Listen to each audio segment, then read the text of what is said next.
अस्सलामुअलैकुम and good morning. आप देख रहे हैं नया दिन। मैं हूं आपके साथ मोहम्मद शुएब और मैं हूं महक असलम। आज का दिन अमेरिकन के लिए बहुत अहम है क्योंकि आज फैसला होगा कि व्हाइट हाउस का मकीन कौन होगा, या डोनाल्ड ट्रंप या फिर जो बाइडन। डोनाल्ड ट्रंप क्या अपनी सीट वापस ले पाएंगे? कड़ा मुकाबला है इस वक्त। मुकाबला है लाल रंग में और नीले रंग में, और इससे मुतालिक जो अपडेट्स आ रही हैं आपसे शेयर कर लेते हैं।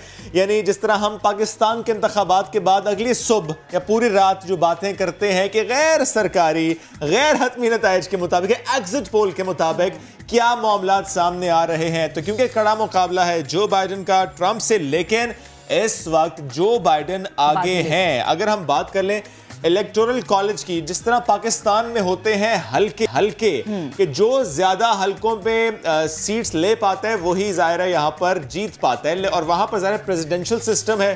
दैट मींस कि डजंट मैटर कि आपने वोट कितने ज्यादा लिए, यानी आप कितने पॉपुलर हैं, दैट डजंट मैटर। कितने ज्यादा वोट आपने लिए, दैट डजंट मैटर।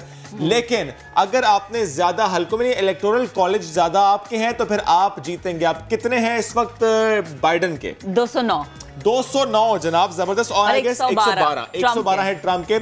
अभी फिर काफी ज्यादा डिफरेंस है। स्क्रीन पे हम दिखा भी रहे हैं, ये नीला और सुर्ख रंग जो है वो बता रहे हैं। ये इस वक्त करंट अपडेट है। अब देखना है कि रेस में घोड़ा आगे जाएगा, हाथी। वैसे हाथी थोड़ा सा हमेशा पीछे रह जाता है। गधा आगे जाएगा या हाथी आगे जाएगा, इसकी तो जरा फैसला कुछ देर में हो जाएगा। बट एनीवे जो रेड इस वक्त स्टेट्स हो गई हैं, दैट मींस वहां पर डोनाल्ड ट्रंप की बर्तरी है। The blue states are showing कि जो बाइडन यहां पर जीत रहे हैं। और इससे मुतालिक हम आपको ये भी बता दें कुछ स्विंग स्टेट्स का किरदार क्या होता है। ये वो स्विंग नहीं कि झूले झूलते रहते हैं, ये सोच की स्विंग होती है। और यहां पर होता यह है कि हर दफा जब माजी में इंतखाबात होते आए हैं अमेरिका में, उससे मुतालिक हम यही देखते आए कि स्विंग स्टेट्स एक्चुअल फैसला करते हैं। और इस दफा अभी तो ज़ाहिर काफी स्विंग स्टेट्स हैं, बट अगर हम इसमें 4 नाम ले लें, एरिज़ोना, पेंसिल्वेनिया, मिशिगन और विस्कॉन्सिन, इससे मुताल्लिक कहा जा रहा है कि ये शायद डिसाइड करेंगी कि कौन जीतेगा। कुछ और घंटे अभी लग जाएंगे, बिकॉज ज़ाहिर हमने कल भी बताया था कि 6 करोड़ वोट पोस्टल आए हैं और ज़ाहिर हमको गिनने में वक्त लगेगा। और ये भी कहा जाता है कि मिशिगन, ओहायो और विस्कॉन्सिन ऐसी स्टेट्स हैं जहां पर ट्रंप का ज्यादा राज है। और जो बाइडन के बारे में कहा जाता है कि क्या वो ट्रंप से ये स्टेट्स वापस ले पाएंगे। ट्रंप की अगर पॉलिसीज की बात करें तो टैक्स के हवाले से जो ट्रंप की पॉलिसीज थी वो सफेद फार्म अमेरिकन जो थे उनके लिए बड़ी अच्छी रही हैं। और ट्रंप के आने के बाद ये हमने चीज देखी है कि अमेरिका में सफेद फार्म और स्याह फार्म जो अमेरिकन हैं वो डिवाइड हुए हैं। यानी यूनाइटेड स्टेट्स ऑफ अमेरिका जो हम बात करते हैं वो डिवाइड हो, यूनाइटेड नहीं रहे, जो कि ट्रंप के आने के बाद हमने अमेरिका में एक फर्क देखा है। अब देखना यह कि अगर जो बाइडन बाजी ले जाते हैं तो अमेरिका की जो टैक्स के हवाले से पॉलिसीज है वो तब्दील होगी। यानी कॉर्पोरेट सेक्टर से पैसा लेना, गरीब आवाम तक पहुंचाना, क्या वो ये कर पाएंगे? ये बड़े चैलेंज का सामना है, जिसके बारे में जो बाइडन जो है उन्होंने बड़ी अपनी जितनी भी तकरीर की है, जितने भी अवाम से खिताब किए, उसमें उन्होंने बड़े वाज़ेह तरीके से बताया कि वो अवाम के लिए पॉलिसीज तब्दील करेंगे। और सबसे जो तनकीदी सामना रहा है ट्रंप को, वो मैक्सिकन के हवाले से जो हमने देखा कि वो जो दीवार वाला मामला था, फिर मुस्लिम तासुब जो था, फिर जो उनकी पॉलिसीज थी, या इराक के साथ उनके मामला थे, वो ये सारी चीजें जो है ट्रंप के लिए थोड़ा माइनस पॉइंट में जाती है। एग्जैक्टली। ब्लैक लाइव्स मैटर का भी आपने जिक्र किया मैक। एनीवेज इस वक्त हम स्क्रीन पर आपको दिखा रहे हैं स्विंग स्टेट्स, जैसे कि मैंने शेयर भी किया था, एरिज़ोना और इसी तरह और कुछ स्टेट्स हैं, वो आपको हम दिखा देते हैं। इस वक्त तो मैप में सिर्फ वो दिखा रहे हैं जहां पर जो लाल रंग है वो बता रहा है कि डोनाल्ड ट्रंप यहां पर जीत रहे हैं, एंड द ब्लू रंग जो कलर है वो शो कर रहा है कि जो बाइडन यहां पर जीत रहे हैं। बट जो स्विंग स्टेट्स हैं उनका किरदार, इस पर बार बार हम फोकस कर रहे हैं। स्विंग स्टेट्स दिखा रहे हैं एरिज़ोना, फ्लोरिडा, जॉर्जिया और इसी तरह Michigan, Iowa, Nevada, new Hampshire, north Carolina. ये वो स्टेट्स हैं जो कि फैसला करेंगी कि कौन जीतेगा। यहां पर नीला रंग आएगा या कि लाल रंग यहां पर बर्तरी ले जाएगा। तो लेट्स सी होता क्या है। एनीवेज अब से कुछ घंटे पहले, कुछ मिनट पहले, जब थोड़े से मामलात मुख्तलिफ थे, जब देखा हमने कि ट्रंप थोड़ी सी बर्तरी पर जा रहे थे, तो डॉलर की भी थोड़ी सी ऊंची उड़ान थी। 7% डॉलर की बेहतर परफॉर्मेंस रही थी। मईशत पे असरअंदाज हुए, यानी कि ये इलेक्शंस, और इन इलेक्शंस का मईशत के साथ साथ पाकिस्तान की सियासत में भी किरदार रहा है। हमने देखा कि रात भर जो ट्रांसमिशन चली हैं उनमें बार बार ये जिक्र हो रहा था कि अगर जो बाइडन आ जाते तो क्या वो जो पाकिस्तानी हैं, जो पाकिस्तानी अमेरिकन है, उनके लिए क्या कोई पॉलिसी तब्दील करेंगे? यस। अच्छा महक, वैसे फॉक्स न्यूज हो या CNN हो, ये दोनों देखने का मजा बहुत आ रहा है। जो चाहता है कि वो डोनाल्ड ट्रंप को हारता हुआ देखे वो CNN लगा ले, और जो चाहता है कि उसके ऑपोजिट देखना है वो फॉक्स लगा ले, और जो चाहता है कि बिल्कुल गैर जानेदार तज्जिया हो वो समा लगा ले, वो नया दिन देख ले, वो हमारी ट्रांसमीटर देखे, हमारा प्रोग्राम देखे। एक्चुअली हो क्या रहा है। अच्छा, अमेरिकी मीडिया के मुताबिक जो एग्जिट पोल है, जो बाइडन, जिस तरह मैंने बताया कि 209, और अगर हम बात करें डोनाल्ड ट्रंप की तो वो 112 वोट के साथ जो है वो अभी आगे पीछे चल रहे हैं। अच्छा, यासिर भी हमें ज्वाइन कर चुके हैं अमेरिका से। वहां पर रहने वाले पाकिस्तानी अमेरिकन की क्या राय थी, किस सोच के साथ उन्होंने वोट दिया, या अभी क्या माहौल है वहां पर? जी, शुएब और महक, इस वक्त हम व्हाइट हाउस के बाहर मौजूद हैं और अब तक तकरीबन कोई नतीजे आना शुरू हो गए हैं। 10 से 12 रियासतों के कह सकते हैं कि अभी तक पोलिंग का वक्त खत्म हुआ है, नतीजे आहिस्ता आहिस्ता आना शुरू हुए हैं। व्हाइट हाउस के बाहर ऐसा माहौल है, ऐसा इन्होंने यहाँ शायद लोगों से जो है बहुत अरसे से वो कह रहे हैं ऐसा माहौल कभी नहीं देखा। अमेरिकी सदर के खिलाफ प्रोटेस्ट है, हमें इक्का दुक्का अमेरिकी सदर के हामी भी नजर आ रहे हैं जो चाह रहे हैं कि ट्रंप मुस्तकिल जीते। इसके अलावा यहाँ पर कुछ बैनर्स वगैरह मुस्तकिल मुफ्त में इनको पैम्फलेट्स बांटे जा रहे हैं, जिस तरीके से ये है कि ट्रंप पैंस आउट। देख सकते हैं कि ये यहीं पे लोग हैं, वॉलंटियरली लोग एक दूसरे को बैनर्स दे रहे हैं कि अमेरिकी सदर के खिलाफ वो नारे लगाएं। यहाँ पर ये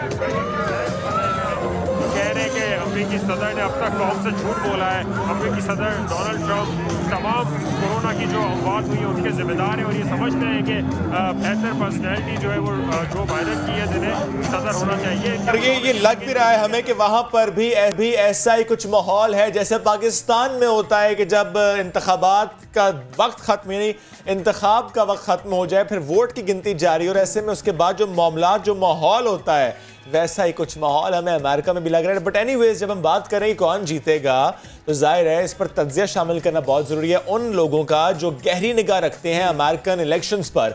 इस वक्त हमें ज्वाइन किया है मुमताज तज्जियाकार मसूद अब्दाली साहब ने अमेरिका से। सर, बहुत शुक्रिया आपके वक्त। बताइएगा अब तक की आपके ऑब्जर्वेशन, बिकॉज कल भी जब हमारी आपसे बात हो रही थी सुबह 8 बजे के बुलेटिन में जो एंकर साहब आपसे बात करते मैं सुन रहा था, आपने कहा कि इस बार इंतखाबी माहौल बहुत मुख्तलिफ है। जिस तरह हमने देखा कि 8 करोड़ वोट जो हैं वो बैलेट जो हैं वो पोस्टल आए हैं, दैट मीन्स वक्त लगेगा। ये माजी में होने वाले इंतखाबात से थोड़ा सा डिफरेंट माहौल है।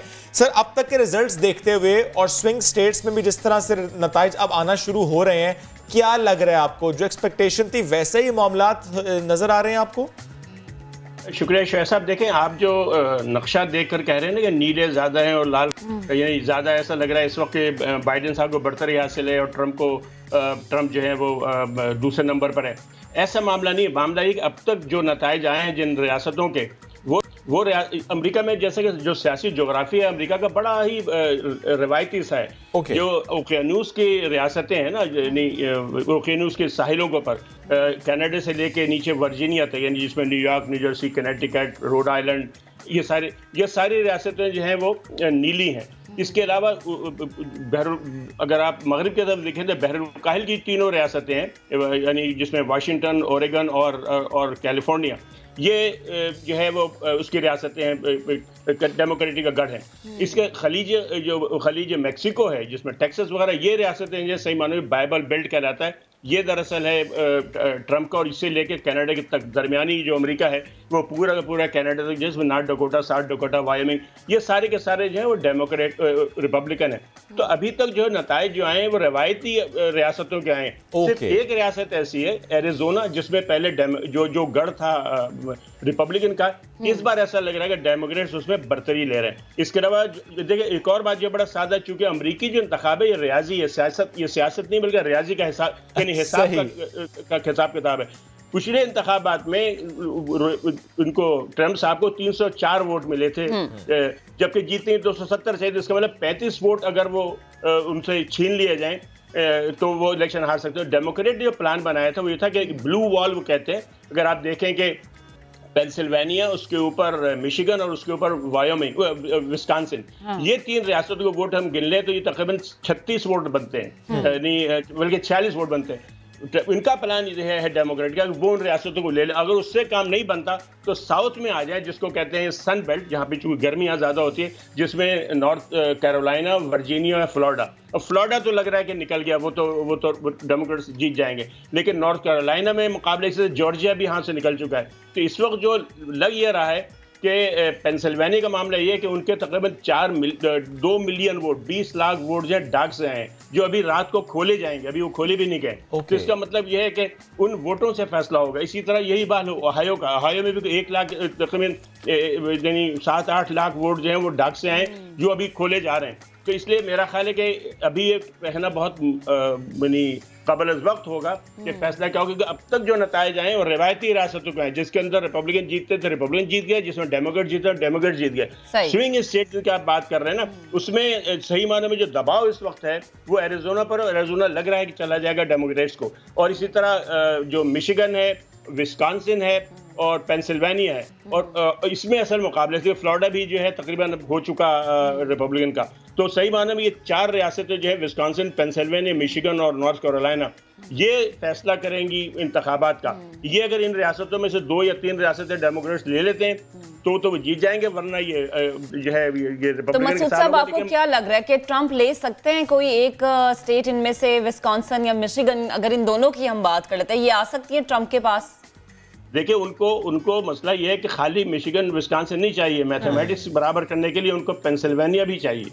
तो जो ऐसा लग रहा है पेंसिल्वेनिया मुकाबला बहुत सख्त है, और मिशिगन में भी तीनों रियासतों में मुकाबला सख्त है। इस वक्त कहना बहुत मुश्किल है, इसलिए कि कुछ बैलेट जो हैं, यानी जैसे मैंने कहा 2 मिलियन बैलेट पेंसिल्वेनिया के वो खुले हैं इस वक्त। तो जाहिर सी बात है कि उसमें देर लगी। इसमें एक और कानूनी मसला भी है, यानी इसको मुकदमा भी कर रहे हैं वो रिपब्लिकन वाले, डेमोक्रेट यानी ट्रंप साहब, के रिजल्ट आज तक जो बैलेट वसूल हो गए उनको गिनना चाहिए, आज के बाद के वोट को नहीं गिनना चाहिए। तो सर ये बड़ा इंपॉर्टेंट पॉइंट है, आपने कल भी रेज किया था कि ट्रंप साहब ने अभी से धांधली का शोर मचा दिया कि अगर आज नताइज नहीं आएंगे, आज ऐलान नहीं होगा, तो इसका मतलब है कि धांधली हुई है। जिस तरह अभी आप बात करें कि वहां पर कानूनी कार्रवाई की तरफ सोचा जा रहा है, देखा जा रहा है, की जा रही है, तो सर ये आपको क्या लगता है, ये हो पाएगा ऐसा कि जितने वोट्स अब होता है ऐसा? होता है ऐसा? कल ये हुआ है कि डेमोक्रेट रिपब्लिकन पार्टी ने टेक्सास में मुकदमा किया कि ड्राइव इन बैलेट जो थे उनको ना गिना जाए। तकरीबन 1,36,000 वोट थे वो,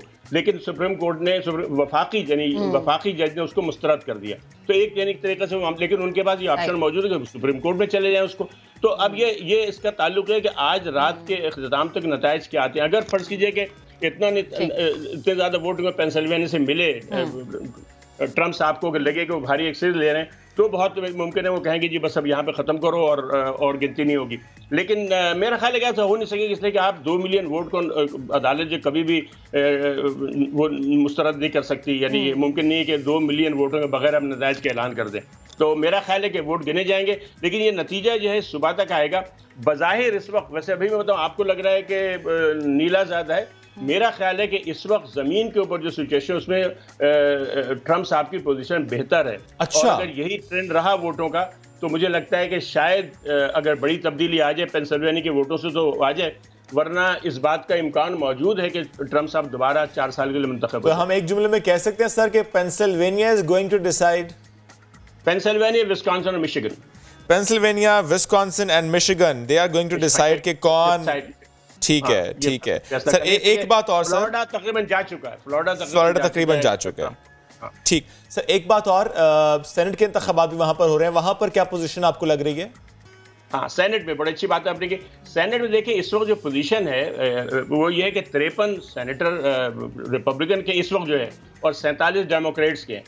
डेमोक्रेट्स तो हैं 45, लेकिन 2 आज़ाद उम्मीदवार जो हैं, जैसे किंग और ये हमारे एक और सेनेटर साहब, वो बर्नी सैंडर्स, ये दोनों जो है इन्होंने अपने आप को वाबस्ता किया हुआ है डेमोक्रेट से। तो वह 47 डेमोक्रेट्स हैं और 53 रिपब्लिकन हैं। और इसमें जो नशिस्तों पर इंतखाबात में 23 नशिस्तें वो हैं जो रिपब्लिकन के मुद्दत मुकम्मल होने पर खाली हुई हैं, और 12 ऐसी हैं जो डेमोक्रेट्स के मुकम्मल होने पर खाली हुई हैं।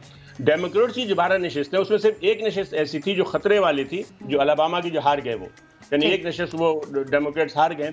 बाकी 4 नशिस्तें जो हैं, जो कोलोराडो की वो जीत गए हैं, जॉर्जिया पे वो लीड कर रहे हैं, और गालिबन मेन की नशिस्त वो जीत गए हैं, और अभी अभी मैंने खबर सुनी है कि एरिजोना के निश्चित वो जीत गए। तो अब ऐसा लग रहा है कि अगली जो सेनेट होगी वो 50-50 से बराबर हो जाएगी, 50 डेमोक्रेट्स के होंगे और 50 रिपब्लिकन होंगे। इसमें अहम बात यह है कि चूंकि अमेरिका में चेयरमैन जो होता है सेनेट का वो वाइस प्रेसिडेंट होता है, नायब सदर होता है, और उसको अपना जैसे कहते हैं जब टाई हो जाए तो उसको अपने फैसलों को वोट डालने का अख्तियार होता है। तो अगर ये 50-50 से दोनों बराबर हो गए और डेमोक्रेट जीत गए इंतखाब, तो उस सूरत में तो डेमोक्रेट्स के लिए फायदा है कि उनके पास 51 हो जाएंगे वोट अमलन।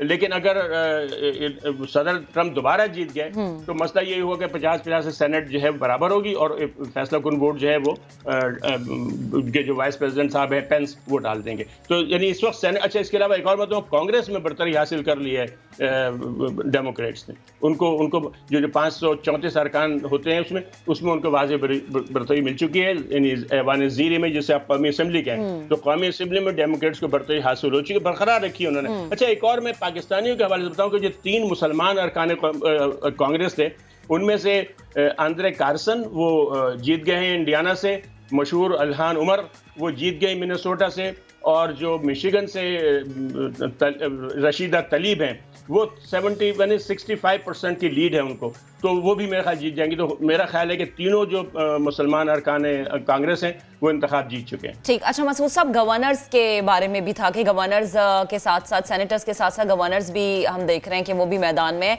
एक ये चीज़, और दूसरा ये बताएगा कि जो 3 रियासतों का आप जिक्र कर रहे हैं उसमें अगर हम देखें ऑन ग्राउंड क्या अवाम की राय है, किसके साथ अवाम नजर आ रही है, ट्रंप के साथ या जो बाइडेन के साथ? पेंसिल्वेनिया, मिशिगन और विस्कॉन्सिन। हाँ देखिए ये तो अभी फैसला हो जाएगा जब वोट गिनेंगे तो पता चल जाएगा कौन होगा। लेकिन देखिए जो बुनियादी तौर पर बात है ना वो ये है कि जो हिस्पैनिक्स हैं, यानी जो हिस्पानवी लोग हैं वो या सियाफाम है, ये आमतौर से हामी हैं डेमोक्रेट्स के। और जबकि और एक और बात है कि जो तालीमी याफ्ता है, यानी जिसको ये लोग कहते हैं ग्रेजुएट्स, यानी जिन्होंने BA कॉलेज की डिग्री हासिल की है, इनकी बड़ी तादाद डेमोक्रेट्स के हामी, जो कि ब्लू कॉलर जो हैं, जो हाई स्कूल तक पढ़े हुए हैं, उनकी अक्सरियत जो है वो रिपब्लिकन का हामी है। ये जो रियासतें हैं 3 जो मैं जिसको ब्लू वॉल कहते हैं ये लोग, यानी नीली वॉल, ये एक तिरछी अगर आप देखें न्यूयॉर्क से एक नॉर्थ ईस्ट की तरफ एक दीवार बनी हुई, यानी रियासतें तीनों मिली हुई, पेंसिल्वेनिया, फिर मिशिगन और विस्कॉन्सिन। इसको ये सारे स्टील मिल का इलाका है, मजदूरों का इलाका है। यहाँ पर बड़ी बड़ी, आपको मालूम मिशिगन तो मशहूर है ऑटो इंडस्ट्री के लिए, तो ये सारे मजदूर क्लास ब्लू कॉलर जो कहते हैं, ये ब्लू कॉलर रिवायती तौर पर डेमोक्रेट्स होते थे ये, लेकिन 2016 में वो कहते हैं कि उन्होंने ब्लू दीवार जो नीली दीवार थी उसको मस्मार कर दिया ट्रंप साहब ने, और ये बाइडेन कोशिश करेंगे वो दीवार को दोबारा तामीर कर लें। अब इसमें वो कामयाब हो, अगर वो दीवार तामीर करने में कामयाब हो गए तो हमारे अगले सदर जो है अमेरिका के बाइडेन साहब होंगे। लेकिन अगर वैसे ही हाथी जो है वो रोनता चला गया दीवार को, जैसे उसने पिछली दफा किया था, तो मेरा ख्याल फिर ट्रंप को हम देखेंगे। और हम देख रहे थे कि व्हाइट नेक अमेरिकन जो हैं वो ज्यादातर ट्रंप के साथ ही में नजर आते हैं। बेहद शुक्रिया, हमारे साथ मौजूद होंगे साजिद तारड़ साहब भी शामिल गुफ्तगू करेंगे। सर बेहद शुक्रिया, लग रहा है वो 3 रियासतें हमें इस दफा ट्रंप के साथ नजर आएंगी, या वहां पे थोड़ा सा हम ऐसा टर्न आउट देखेंगे कि जो बाइडेन को ज्यादा वोट जाएंगे? देखिए, मैं थोड़ा सा आपको अपडेट करना चाहता हूं कि अभी तक जो भी रिजल्ट आए हैं उनमें कोई भी सरप्राइज नहीं है दोनों पार्टी के लिए। जो जी वो असल में जो 3 जो अभी तक जो बाइडेन साहब जीते हैं वो ब्लू स्टेट्स अपनी जो एक्सपेक्टेड थी वो स्टेटें जीते हैं। हमारे लिए जो इस वक्त रिपब्लिकन पार्टी के लिए सिग्निफिकेंट चीजें जो खबरें आई हैं, मैं थोड़ा सा अपडेट आपको करना चाहूंगा। हमारे लिए सबसे ज्यादा खबर ये आई है कि हमारे लिंडसी ग्रैम साहब सेनेटर जीत चुके हैं, मिच मैकोनेल जो है वो अपनी सीट जीत चुके हैं, फ्लोरिडा जीत चुके हैं, और फ्लोरिडा के साथ नॉर्थ कैरोलिना, साउथ कैरोलिना और जॉर्जिया, ये पूरी बेल्ट होती है, इनमें सब में डोनाल्ड ट्रंप साहब जीतेंगे। और जिस तरीके से मैंने आपको कहा कि लिंडसी ग्रैम का जीतना ये इस चीज की अलामत है कि साउथ सारा डोनाल्ड ट्रंप साहब के साथ खड़ा है। अब मैं 2 स्टेटों के बारे में बात करना चाहूंगा। पेंसिल्वेनिया, जिसकी इकॉनमी फ्रैकिंग पे है और उसको जो बाइडेन साहब फ्रैकिंग को बंद करना चाहते हैं। फिलाडेल्फिया जल रहा है पिछले हफ्ते से, और यहाँ भी यही कहा जा सकता है। और मैंने भी ज्यादा टाइम अपना प्रेसिडेंट साहब के साथ पेंसिल्वेनिया में गुजारा, और वहां के ऑन ग्राउंड रियलिटी कुछ और है।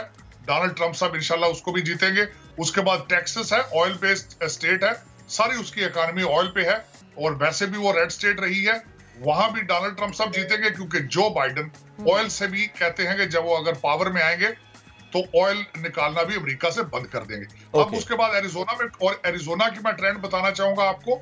एरिजोना जॉन मकेन की स्टेट है जो, और हमेशा रेड स्टेट रही है, वहां भी डोनाल्ड ट्रंप साहब जीतेंगे। प्लस ये है कि इस वक्त हिस्पैनिक जो वोटर्स हैं वो डोनाल्ड ट्रंप साहब के पीछे आ रहे हैं इस वजह से, क्योंकि वो वेनेजुएला और क्यूबा के सोशलिज्म को देख चुके हैं उनको।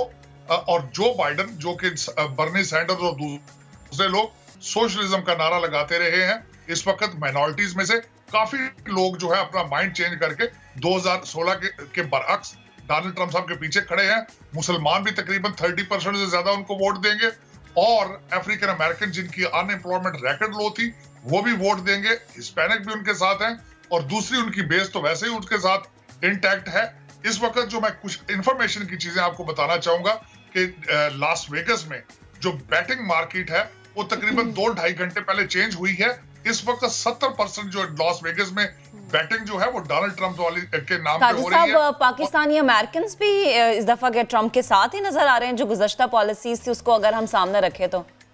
जी, पाकिस्तानी अमेरिकन 2016 में तो बिल्कुल सपोर्ट नहीं थी, लेकिन इस वक्त पाकिस्तानी अमेरिकन भी काफी जो है वो सपोर्ट कर रहे हैं। न्यूयॉर्क बिलखसूस वहां पे Pakistani American for Donald Trump के नाम से ऑर्गेनाइजेशंस 1-2 बन चुकी हैं, और वो भी सपोर्ट कर रहे हैं। मैं यहाँ पे ये बताना चाहूंगा कि जब से डोनाल्ड ट्रंप साहब की अच्छी खबरें आ रही हैं, डाउ जॉन के फ्यूचर्स में 3% इजाफा हो चुका है स्टॉक मार्केट में। तो ट्रेंड्स जो है वो सारे लुक प्रॉमिसिंग पर डोनाल्ड ट्रंप। और यही हमने ट्रेंड सर पेट्रोल का भी देखा है, वहां पर भी इसी तरह अच्छी खबरें आ रही हैं जब से हम देखेंगे ट्रंप साहब की थोड़ी पोजीशन बेहतर हुई है।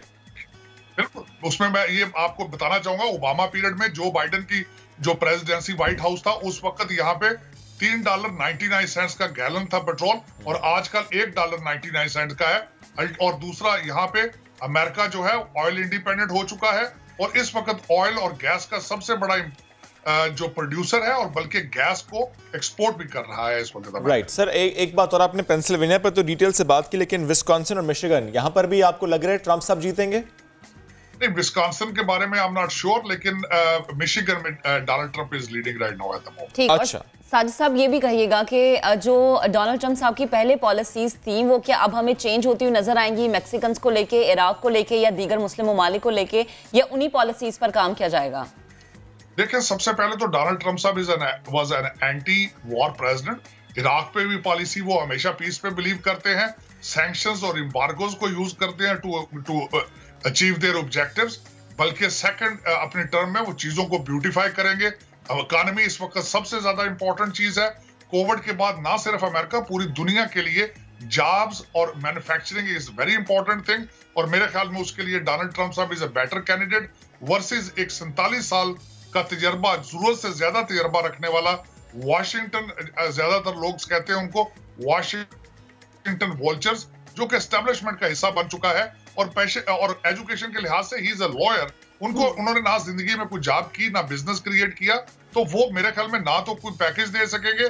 डोनाल्ड ट्रंप साहब अपनी स्पीचेस में मुसलसल कहते रहे हैं कि माई growth packages versus depression of Joe Biden. तो मेरे ख्याल में ना सिर्फ अमेरिका के लिए, पूरी दुनिया के लिए डोनाल्ड ट्रंप साहब बेहतर साबित होंगे। ठीक, बहुत शुक्रिया साथ मौजूद थे आप। और जो इंतखाबात वहाँ पर ज़ाहिर है उसका मौसम है, हक राय दही का इस्तेमाल लोग कर चुके हैं, वोटों की गिनती जारी है, नताइज आ रहे हैं। और अभी मैं रिजल्ट्स देख रहा था तो 209 जिसे हमने पहले भी शेयर किया आपसे बाइडेन के, और 118 ट्रंप के शो हो रहे हैं। लेकिन इसके अगेंस्ट अगर हम पॉपुलर वोट्स की बात करें तो 49% वोट्स ट्रंप साहब को और 49% वोट्स ही बाइडेन को मिल चुके हैं। एनीवेज, जब हम बात करते हैं कि वहां पर इंतखाबात का मौसम है, तो ये कितनी बार ऐसे हुआ कि एक सदर ने दूसरी टर्म भी इलेक्शन जीता, यानी अगर ट्रंप साहब आज दोबारा इलेक्शन में खड़े हैं और वो दोबारा जीत जाते हैं, तो माजी में कितनी दफा ऐसे वक्त गुज़श्ता 44 साल का अहवाल आपके सामने रखते हैं। अमरीकी कवानीन के तहत कोई शख्स 2 बार से ज्यादा अमरीका का सदर मुंतखब नहीं हो सकता। ज्यादातर अमरीकी सदर हमेशा दूसरे इंतखाब में भी कामयाबी हासिल करते हैं और 8 साल तक इक़्तिदार में रहते हैं। डोनाल्ड ट्रंप की भी ख्वाहिश और कोशिश यही है कि वो दूसरी बारी भी ले, लेकिन अगर ऐसा ना हुआ तो गुज़िश्ता 44 साल में तीसरे ऐसे सदर होंगे जो दूसरी मुद्दत के लिए मैदान ना मार सके। 1977 में सदर बनने वाले डेमोक्रेटिक पार्टी के जिमी कार्टर को अगले इंतखाब में कामयाबी नहीं मिल सकी थी। रिपब्लिकन के रोनाल्ड रेगन ने 1981 से 1989 तक 2 इंतखाबात में कामयाबी हासिल की, जबकि 1989 में इक़्तिदार संभालने वाले रिपब्लिकन ही के जॉर्ज डब्ल्यू बुश सीनियर सिर्फ एक टर्म के लिए सदर रहे, जबकि दूसरी जानिब डेमोक्रेटिक सदर बिल क्लिंटन भी 2 बारियां हासिल करने में कामयाब रहे। रिपब्लिकन पार्टी के जॉर्ज डब्ल्यू बुश जूनियर ने भी 2 टर्म्स पूरी की। इनके बाद बराक ओबामा 2009 में सदर बने और 2017 तक व्हाइट हाउस के मकीन रहे। अब देखना यह है कि ट्रंप दोबारा मुंतखब होते हैं या दूसरी टर्म की रिवायत 27 साल बाद फिर टूट जाती है।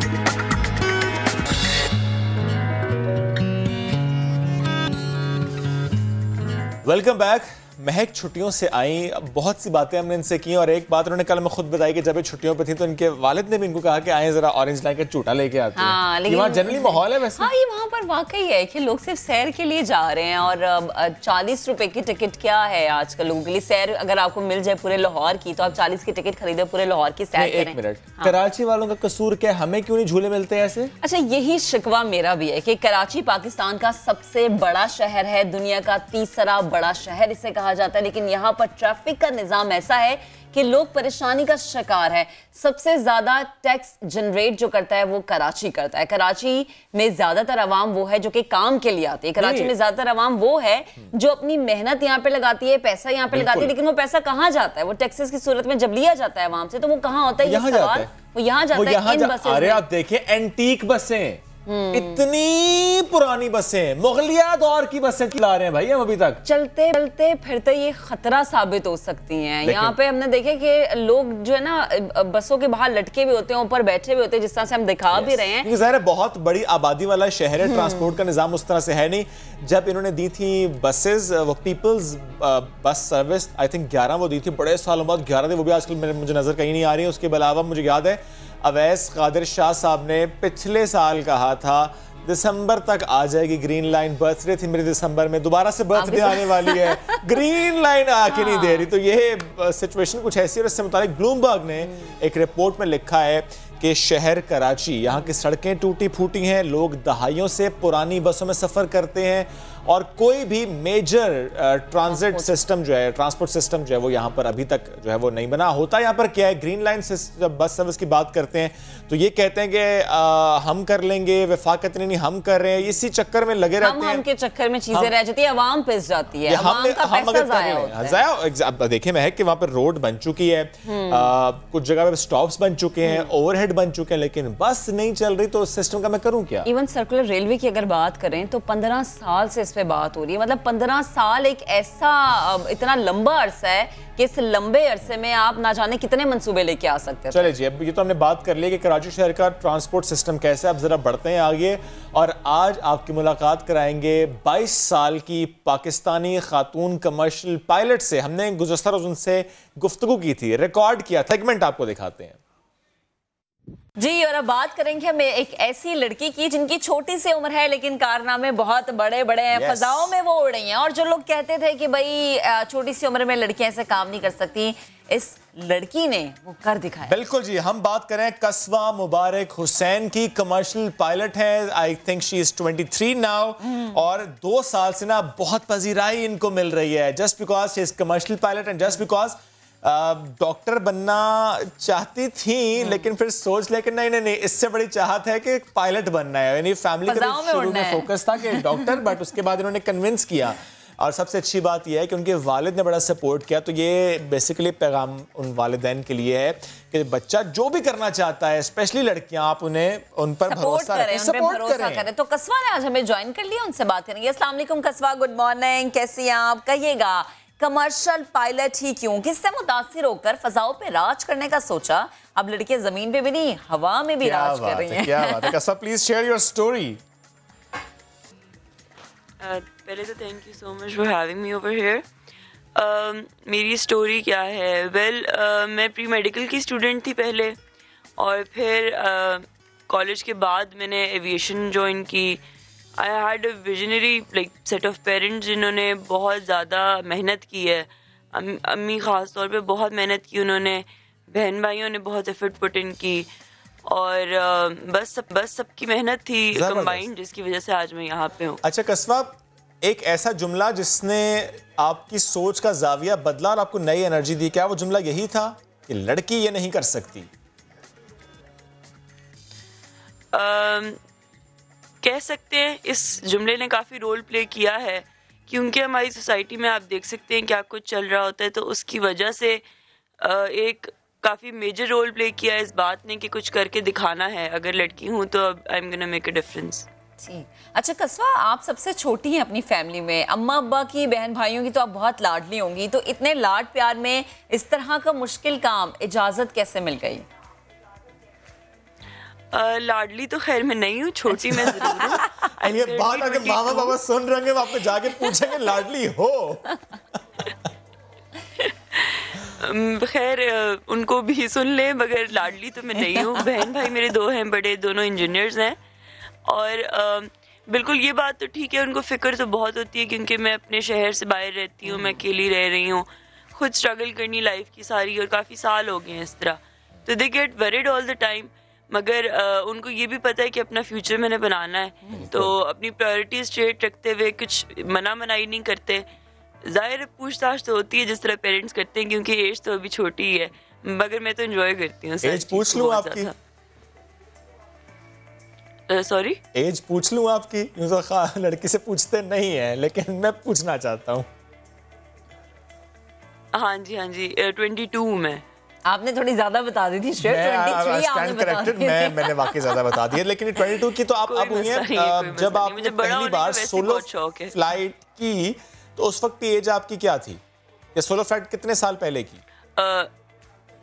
मैं 19 की थी जब मैंने पहली सोलो फ्लाइट की थी। 3 साल पहले आपने सोलो फ्लाइट की, at that time you were 19। थोड़ा सा ये बताइएगा सुनने वाली उन लड़कियों को जो कि चाहती हैं कि वो भी कमर्शियल पायलट बने, क्या इतने मौके हैं पाकिस्तान में, इतने क्लब्स हैं, इतनी स्पेस है कि लड़कियां जो करना चाहती हैं वो कर पाएं, और इज इट दैट एक्सपेंसिव? मैं आपको बिल्कुल बताती हूँ। पहले तो यहाँ पे एक मैं अपॉर्चुनिटी मेंशन भी कर दूँ लड़कियों के लिए जो कि प्लान करी है एविएशन में आने का, कि आपने शायद न्यूज़ में सुना भी हो, लड़कियों का कोटा अलग कर रही है PIA वेरी सून होपफुली। तो अगर कोटा अलग हो जाता है तो that is the good news, और फिर डिस्काउंट भी मिलेगा लड़कियों को, वो भी सिविल एविएशन ने रूल पास करना है। तो with the discount and quota I think it would be easier लड़कियों के लिए इस फील्ड में आके अपनी जॉब स्कोर करना। नॉट जस्ट दैट, हाँ जी एक्सपेंसिव ये है, बिल्कुल है, मगर मतलब ऐसी चीज़ नहीं है जो आप कर ही ना सको, ये डूएबल चीज़ है। और कितना एक्सपेंसिव है कस्बा? क्या था? सॉरी कस्बा, आई एम सॉरी बट कितना एक्सपेंसिव है? इसका पर घंटे के हिसाब से आपको फ्यूल के पैसे देने होते हैं, और फिर हर फ्लाइंग क्लब के थोड़े अपने पैकेजेस भी होते हैं। अच्छा। तो अराउंड आपको 1 घंटे पे आपकी, उनके डॉलर महंगा हो गया तो आपका रेट ज़्यादा हो गया फ्यूल का। तो जब मैंने कंप्लीट किया था तब कंपैरेटिवली इट वाज चीपर। लेकिन कस्बा, फॉर एग्जांपल कोई अगर लड़की इस वक्त जाना चाह रही है किसी क्लब में, तो क्या उसके लिए कोई प्रीरिक्विजिट होगा कि अच्छा ये आपकी डिग्री होनी चाहिए या आपने ये स्पेसिफिक सब्जेक्ट पढ़ा हो, उसके बाद ही आप कर सकते हैं? नहीं, you just have to go there, आपको पे करना है और आपको वो उन आवर्स में फ्लाई करना है। नहीं, आपका साइंस सब्जेक्ट मस्ट है और आपका परसेंटेज का मेरिट भी मस्ट है। आई एम अनश्योर अबाउट दोनों की एग्जैक्ट कितनी आपको परसेंटेज चाहिए, बिकॉज कभी ज़रूरत नहीं पड़ी किसी को पूछने की, बट होता यही है कि आप आते हैं एक फ्लाइंग क्लब में तो वो आपसे इनिशियल भी लेते हैं, आपका मेडिकल होता है, एक बहुत डिटेल्ड मेडिकल होता है, क्योंकि obviously if you gonna fly an aircraft तो you need to be on merit for that. तो आपके मेडिकल मेनली बेस करता है कि आप फ्लाइंग कर सकते हैं या नहीं कर सकते।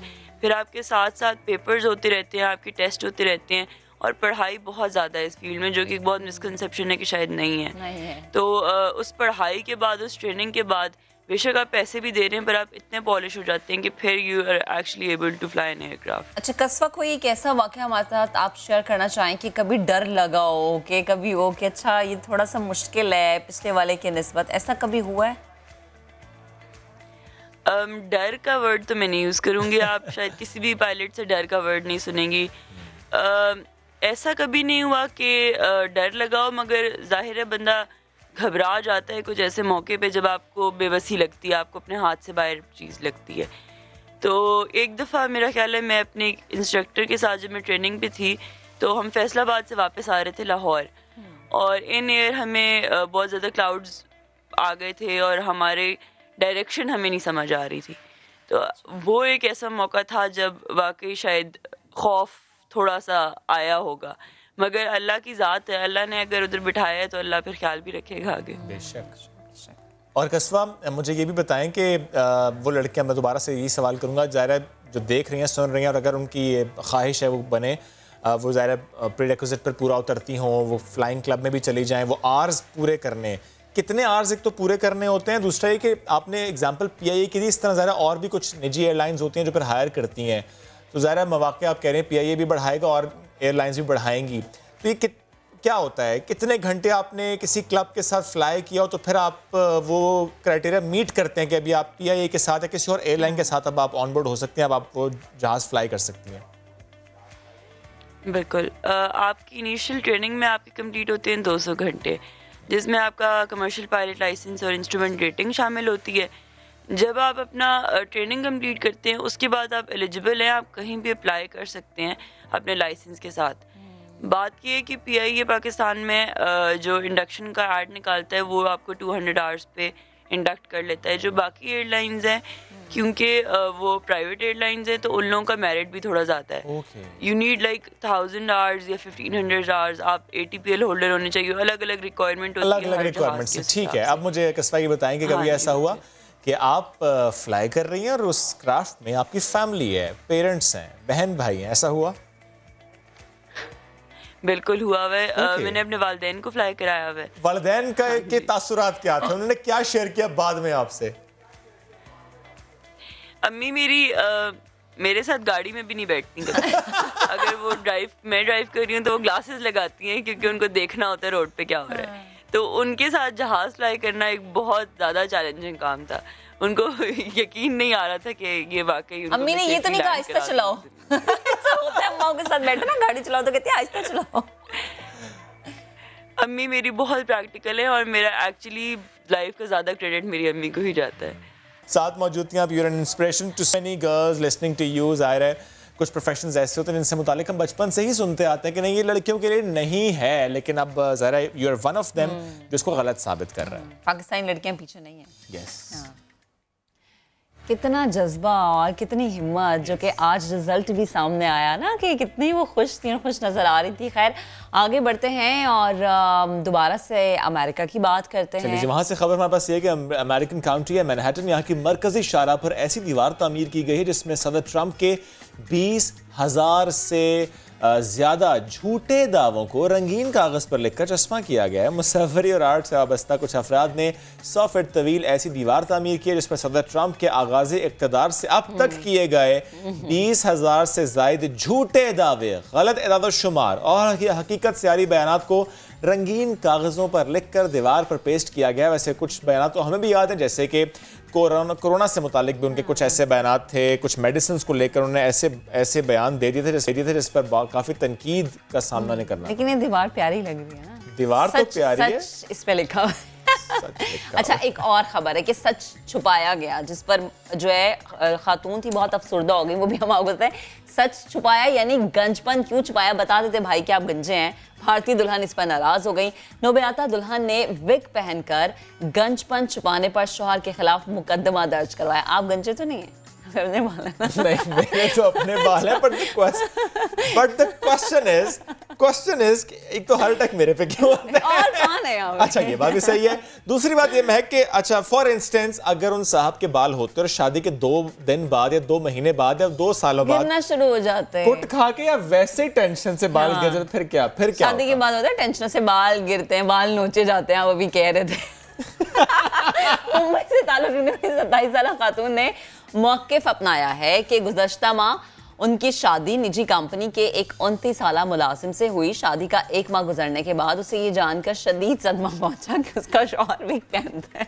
अच्छा अक्सर ऐसा होता है महक, जब पिक्चर्स हम देखते हैं ना दुल्हनों की, तो बाद में शौहर कहता है कि मैं उस पार्लर वाली से मिलना चाहता हूं जिसने इतना खूबसूरत तैयार कर दिया था। बाद में जब मामलात खुलते तो मामलात कुछ डिफरेंट होते हैं। तो शौहर हज़रात भी मुकदमा कर सकते हैं। अच्छा दूसरी बात है कि जाहिर है ये बात इस तरह होनी ही नहीं चाहिए कि अच्छा बाल नहीं है तो अब मैं मुकदमा कर दूं।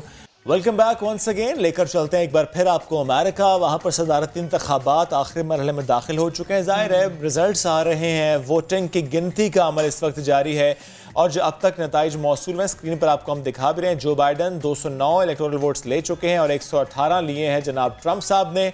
लेकिन पॉपुलर वोट्स पे हम इसलिए निगाह नहीं डालेंगे, अगर मैं पॉपुलर वोट्स साथ शेयर करूँ वो तकरीबन सेम है 49%। बट लेट्स सी कि होता क्या, बिकॉज इलेक्टोरल वोट्स ने डिसाइड करना है और स्विंग स्टेट्स ने डिसाइड करना है, जिससे मुतालिक हम कुछ देर पहले भी बात कर रहे थे।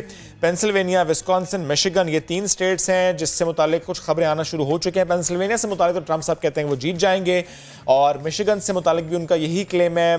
फॉर विस्कॉन्सिन थोड़ा अनश्योर थे, बट जो रिजल्ट्स अब तक विस्कॉन्सिन से आए वहाँ पर ट्रंप साहब की बरतरी है। हाँ बिल्कुल, और हमें ज्वाइन किया यासिर फेरोज ने। यासिर से बात करेंगे। यासिर बताइएगा इस वक्त जो अमेरिका की फ़ज़ा है वो क्या बता रही है, क्या माहौल यहाँ पे बनता हुआ नजर आ रहा है? क्योंकि जो तज्जियाकार हैं जो इस पे कमांड रखते हैं चीज़ों पर, वो ये कह रहे हैं कि ज़मीनी हक़ाइक़ ये हैं कि ट्रंप आगे हैं। आपके पास क्या अपडेट्स है, लोगों का क्या रद्द-ए-अमल है?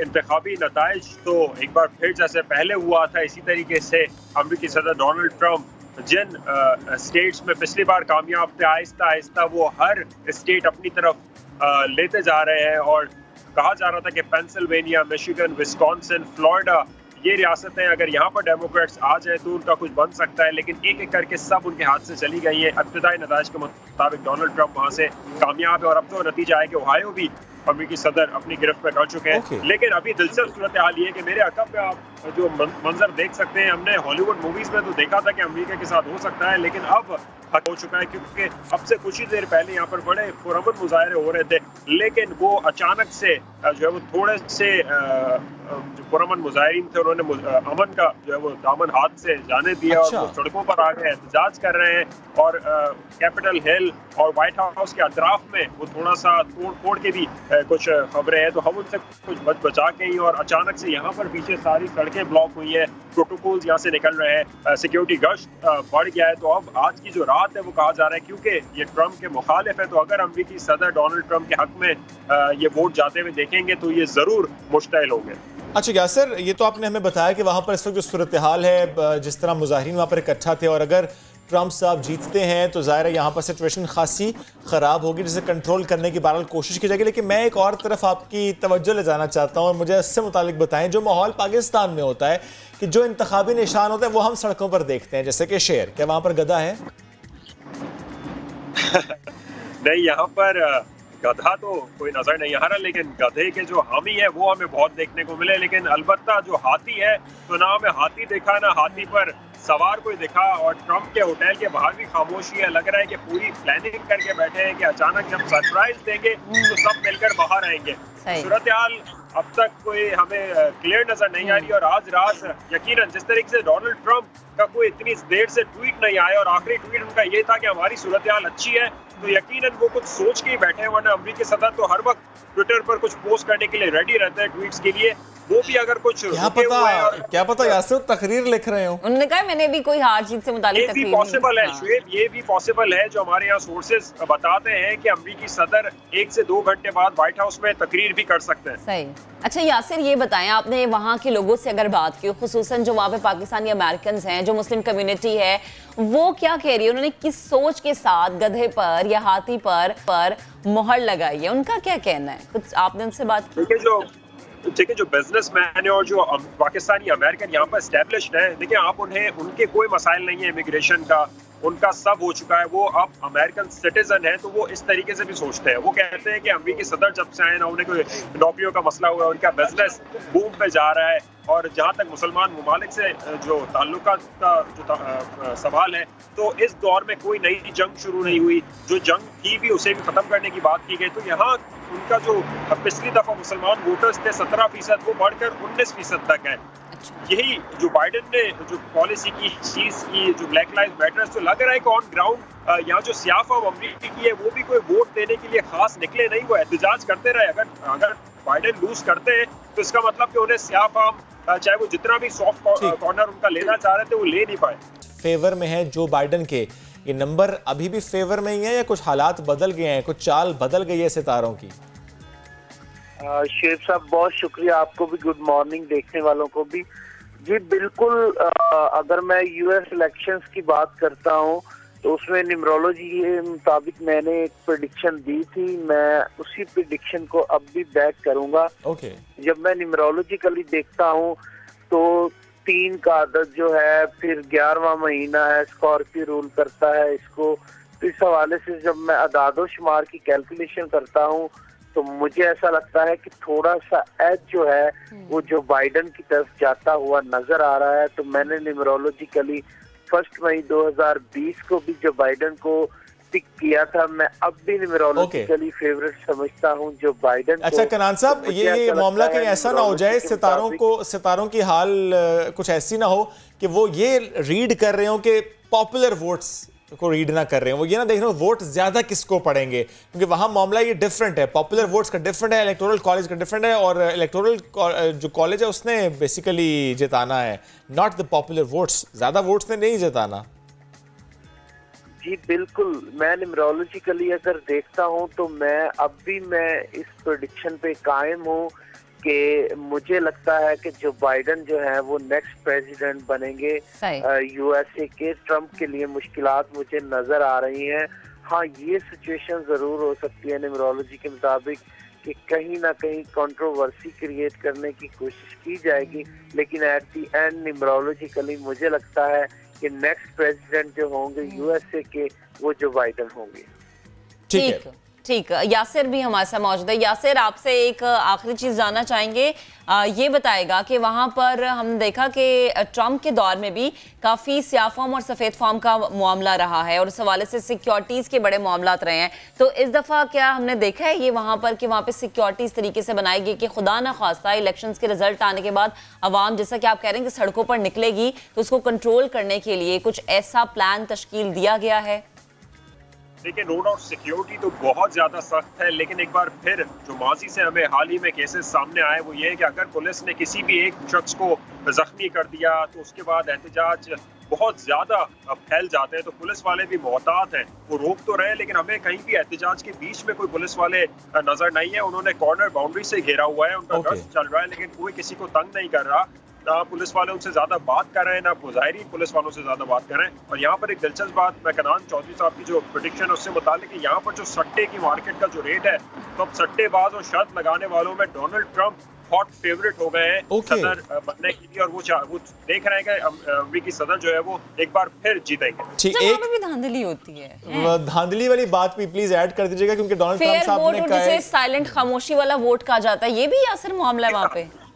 जी हाँ, देखिए, एक तरफ तो क्योंकि अमेरिकी सदर का जो मौक़िफ़ है वो इमिग्रेंट से मुतालिक बहुत ज़्यादा सख्त, और अमेरिकी सोसाइटी ऐसी है, यहाँ सब मिलकर एक साथ रह रहे होते हैं, तो जो अमेरिकी सदर को खामोशी से पसंद करते हैं और वो नहीं चाहते कि उनके ताल्लुकात अपने दोस्तों से, अपने घर वालों से बुरे हो, तो वो खामोशी से जाकर अपना बैलेट जो है वो अमेरिकी सदर के नाम पर दे देते हैं। अब ये बात बहुत क्लियर हो जाएगी कि अगर आज के इंतखाबात में अमेरिकी सदर डोनाल्ड ट्रंप कामयाब हुए तो एक बार फिर अमेरिकी अवाम की अक्सरियत इस बात पर इत्तेफाक करेगी कि अमेरिकी सदर की सारी पॉलिसीज सही है। वो चाहते हैं कि इमिग्रेंट्स यहाँ से निकल जाएं, सारी नौकरियां उन्हें मिले, लॉकडाउन ना हो, कोविड में जो अमवात हुई वो अगर अमेरिकी सदर ना भी होते तो किसी और की प्रेजेंटेशन में भी इतनी अमवात होती है, और सबका सब जिम्मेदार जो इस वायरस का है वो चाइना है, और चाइना अमेरिका का सबसे बड़ा दुश्मन है। अच्छा, ये अमेरिकी अवाम फैसला सुना देगी। यासिर, आपका वोट बन चुका है? आपने वोट कास्ट किया या नहीं? अभी नहीं हुआ। मैं क्योंकि आज सारी जिम्मेदारियों में था और चल रहा हूँ, तो वोट तो हो गया है, लेकिन वही बात है कि मैं भी साइलेंट ही रहूंगा। आप वोट को इज्जत नहीं दे रहे? वोट को इज्जत, सॉरी, आप वोट को इज्जत नहीं दे रहे? नहीं, वोट को बिल्कुल इज्जत दी है, लेकिन खामोशी है ना, अभी कहते हैं ना पाकिस्तान में मीसने वाला काम को प्रायोरिटी दी है। चलिए ठीक है यासिर बेहद शुक्रिया, साथ मौजूद थे आप, और आगे चलकर मैं आपको मजीद तंग, क्योंकि जाहिर है इस वक्त सारा फोकस अमेरिका पर है। चलिए जी, बढ़ते हैं आगे। एक फोकस हमें किस पर करना है? एक फोकस हमें अपने हेल्थ सिस्टम पर करना है। हमने किया भी, हमने कोरोना की फर्स्ट वेव में फोकस किया, हमने अपने हेल्थ सिस्टम को बेहतर किया, हमने उसमें ऐड अप की चीज़ें, हमने उसमें वेंटिलेटर के ऑक्सीजनेटेड बेड्स ऐड किए, क्योंकि जाहिर है हमारे हेल्थ सिस्टम पर बहुत ज़्यादा दबाव था। लेकिन जब कोरोना की फर्स्ट वेव ख़त्म हुई, हमने बहुत से आइसोलेशन वार्ड्स, क्वारंटीन सेंटर्स ख़त्म किए बिकॉज वो रिक्वायर्ड नहीं थे। But now we are experiencing second wave of कोविड-19। अगर हम गुज़श्ता 24 घंटों की बात करें तो 1313 नए केसेस सामने आए हैं। 13 ये न्यू केसेस हैं जो कि सामने आए हैं। हम कुछ हफ्तों पहले पर निगाह दौड़ाएं तो हम 100 पर चले गए थे, फिर 200, फिर 300, 400, 600, 800, 1000, अब हम 1300 पे चले गए। हम फिर से हम एक पीक पर जा रहे हैं। और ये मौसम का असर कहिए, बेएहतियाती कह दीजिए, कुछ भी कह दीजिए, लेकिन बहरहाल ख़तरात मौजूद है। ऐसे में कहीं फिर से हमारा हेल्थ सिस्टम कोलैप्स ना कर जाए, हमारा हेल्थ सिस्टम वो बोझ बर्दाश्त ना कर पाए जो कि हम अपनी बेएहतियाती से उस पर डाल रहे हैं, तो फिर हम क्या करेंगे? और ऐसे में हम सबसे पहले बात कर लेते हैं सबसे ज़्यादा आबादी वाले सूबे पंजाब की, क्योंकि आबादी के लिहाज से बड़ा सूबा है और पहली लहर में भी हमने देखा कि वहाँ पर पॉजिटिव केसेस ज़्यादा थे और दूसरी लहर जो कोविड की है उसमें भी हम यही सूरत हाल देख रहे हैं। अवाम एहतियात नहीं कर रही है, शायद इस चीज़ को मजाक ले रही है, क्योंकि हमने देखा कि कल वज़ीर आज़म भी कह रहे थे कि अब हम इस पोजीशन में नहीं है कि हम मईशत का पहिया रोक दें, क्योंकि पाकिस्तान पहले ही अच्छा खासा नुकसान उठा चुके हैं और अगर अब ऐसा किया जाता है तो कारोबारी तबका जो ताजिर हैं वो फिर से ज्यादा मुतासिर होंगे। लिहाजा हुकूमत की पॉलिसीज तो ऐसी हैं कि पाकिस्तानी मईशत को मुस्तहकम रखा जाए, लेकिन इसमें अवाम को भी अपना किरदार अदा करना है, अवाम को भी एहतियात का दामन थामे रखना है ताकि ये जो चीज़ है जो कोरोना है उससे आप बच सकें। आप अपनी एहतियात करेंगे तो ना जाने आप कितने लोगों की एहतियात कर सकते हैं। इसी पर बात करने के लिए हमें ज्वाइन किया है सूबाई वजीर सेहत पंजाब डॉक्टर यास्मीन राशिद साहिबा ने। डॉक्टर साहिबा बेहद शुक्रिया आपके वक्त का, गुड मॉर्निंग। पंजाब रकबे के लिहाज से पाकिस्तान का सबसे बड़ा सूबा समझा जाता है, आबादी के लिहाज से, बल्कि रकबे के लिहाज से बलोचिस्तान है, आबादी के लिहाज से सबसे बड़ा सूबा पंजाब है। तो प्लीज बताएगा कि यहाँ पर पॉजिटिव केसेस की शरह क्या है, क्या अदादो शुमार सामने आ रहे हैं? हमारी इन्फेक्टिविटी रेट जो है शरह तो इस तरह देखें ना, 22 करोड़ की आबादी है और नंबर ऑफ केसेस जो पूरे पंजाब के अंदर हुए हैं वो जो हमारे पास कंफर्म्ड है वो 1,04,554 है। आज के दिन में अगर देखा जाए तो 283 केसेस सामने आए हैं हमारे, 3 फर्टिलिटीज़ हैं और तकरीबन 8,500 टेस्ट हुए हैं।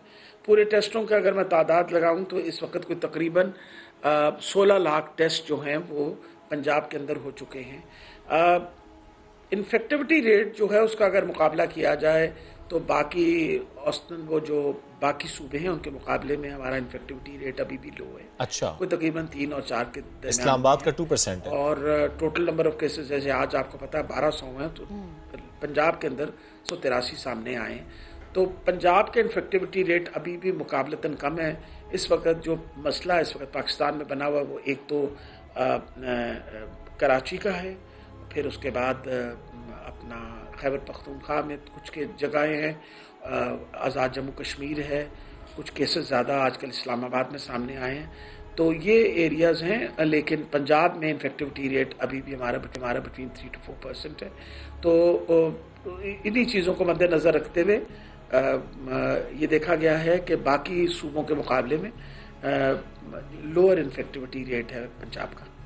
डॉक्टर साहब, यू लुक वेरी रिलैक्स्ड, क्योंकि ज़ाहिर आप जिस तरह कह रहे हैं कि बाकी सूबों के मुकाबले में यहाँ पर पॉजिटिविटी रेशो या इन्फेक्टिविटी रेशो बड़ी कम है, बट हम अगर इस्लामाबाद की बात करें, मैंने ऐड भी किया था 2% डॉक्टर साहब इस वक्त वहाँ पर।